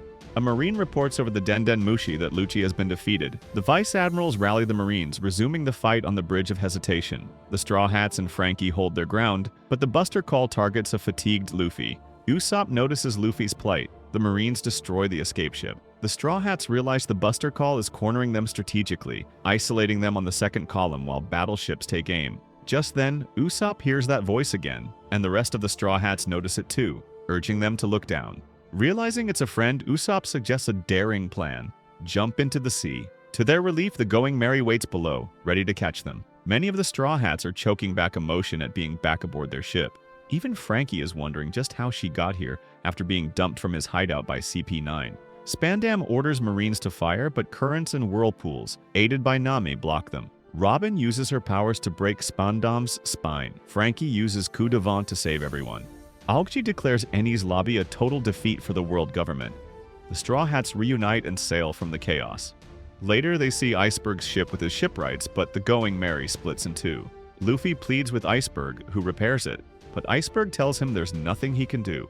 Iceberg explains that he heard the Going Merry calling out, wanting to sail one last time, so he repaired her enough to ride the Aqua Laguna to Enies Lobby. He calls Merry a magnificent ship that went beyond her limits, but admits she can't return to Water 7. Luffy accepts this and gives Merry a Viking funeral, thanking her for carrying them all this way, as the crew watches in silence and says goodbye. 2 days after Aqua Laguna and Enies Lobby, Water 7 begins rebuilding. Polly and the Gallilaw shipwrights help restore the city as crowds gather at Dock 1 to thank the Straw Hats. Frankie tells Iceberg he burned the Pluton blueprints, and Iceberg reveals his plan to save Water 7 by turning it into a floating city. The Straw Hats rest at Iceberg's headquarters while Luffy eats constantly. Kokoro says the log pose will reset in 3 days. Nami worries about losing their ship and belongings, but the hotel managers return everything. Frankie reveals he used the stolen Bully to buy Adam Wood and announces he will build the crew a new dream ship. A Marine ship arrives, led by Vice Admiral Garp. Zoro tries to warn the others, but gets lost. Garp bursts in and punches the sleeping Luffy, shocking everyone when Luffy calls him his grandfather. Garp is disappointed Luffy did not become a Marine and reveals that Shanks is one of the 4 emperors, powerful pirates who balance the world. Soon, Luffy and Zoro easily defeat Garp's students, revealed to be Kobe and Helmeppo. Kobe explains they trained under Garp to become officers. Garp then reveals that Luffy's father is Monkey D. Dragon, the man who saved him in Logtown. Everyone is stunned, though Luffy remains confused. Robin explains Dragon leads the Revolutionary Army and is known as the world's most dangerous criminal. Garp says he will not arrest his grandson, and only came to check on him and introduce Kobe and Helmeppo. Luffy learns the Marines can cross the Calm Belt with seastone-coated ships made by Dr. Vegapunk, and Nami overhears that Dr. Vegapunk can even place devil fruits into objects. Before leaving, Kobe tells Luffy about the New World, where the next Pirate King will rise, and they promise to meet again as rivals. On Garp's ship, Kobe suspects the truth about Enies Lobby is being hidden, but Garp ends the discussion. Later, the crew enjoys a barbecue. Aokiji appears to Robin, reveals he was Saul's friend, and says he protected her for 20 years. When Robin says she has found a place to belong, Aokiji leaves an icy X and departs. Called back to the party by Luffy, Robin realizes Saul's wish has come true. She is no longer alone. Shanks boards Whitebeard's ship, Shanks' Supreme King. Haki makes the crew faint as he passes, he apologizes, and Whitebeard sends everyone away. After drinking, Whitebeard comments on Shanks' growth since Roger's death and asks about Buggy. Shanks hasn't heard from him since Logtown. Whitebeard notices Shanks is missing an arm. Shanks says he lost it betting on the new era. Shanks shows a scar from Whitebeard's crew member Marshall D. Teach and asks Whitebeard to stop Ace from hunting him. Whitebeard, angry, says Blackbeard must be punished and throws his bottle. They clash swords, splitting the sky. Iceberg laughs, telling Frankie he never realized his true talent, and that the battle Frankies were just warm-ups for this masterpiece. Kokoro recalls Tom predicting they would become great shipwrights and now sees it coming true. Frankie notes the irony. Tom was punished for building a ship for Gold D. Roger, and now Iceberg is building one for a future infamous pirate crew. Meanwhile, Usopp worries about how to apologize to the crew. At dawn, Nami wakes to good news. A week has passed and the log pose is set. Kokoro explains it points to Fishman Island, deep under the sea, warning that the route crosses the dangerous Florian Triangle. Soon after, Zombai and the Frankie family bring worse news. New wanted posters are out. Luffy's bounty rises to 300 million, Zoro's to 120 million, Nami 16 million, Chopper 50, Robin 80 million, Sanji 77 million with a bad drawing, Sogeking 30 million, and Frankie 44 million. The Frankie family pleads with Luffy to take Frankie along now that he's wanted. Luffy calmly agrees, wanting a shipwright, though Zombai knows convincing Frankie won't be easy. The Straw Hats arrive at Dock 1 to see their new ship covered. Iceberg explains Frankie left a message. The future Pirate King should sail a ship marked by the King of Beasts. The ship is revealed, a large brig sloop with a lion figurehead, bigger than the Going Merry. Iceberg says Frankie wants to go with them but feels responsible for Water 7 and the Frankie family, so they will have to force him to join. At the Frankie house, the Frankie family confronts him. He refuses to leave. When shown his wanted poster, he thinks they are pushing him away. Someone steals his swim briefs, starting a chaotic chase through the city. When they arrive at the ship, Robin uses Dos Fleur grab on Frankie, causing extreme pain. Iceberg reminds him of his dream to build the ultimate ship and sail it, telling him to forgive himself for Tom's death. Frankie begins to cry. The Frankie family throws him a bag with his things. Zombai apologizes, saying they only want him happy. Suddenly, Zoro and Sanji rush past, warning that Vice Admiral Garp is coming. Frankie regains confidence, says a great ship needs a real shipwright, and joins the crew, striking one last pose to Water 7 before jumping aboard. Garp and his marines dislike Sengoku's order to wipe out the Straw Hats at Water 7, but with Admiral Aokiji present, they must obey. As the Frankie family says goodbye to Frankie, the Straw Hats sail away on their new ship. Some notice Usopp is missing, but Luffy already knows. In a flashback, Sanji tells Luffy that Usopp plans to rejoin. Luffy wants to accept him, but Zoro insists Usopp must first apologize for leaving the crew and challenging Luffy over the Going Merry. Otherwise, it would undermine Luffy's authority as captain. Luffy understands and agrees. Back in the present, Luffy pretends Usopp will not return, though he believes they will meet again. Meanwhile, Usopp runs through Water 7, certain the crew will welcome him back. As Nami asks Luffy to wait, Garp catches up.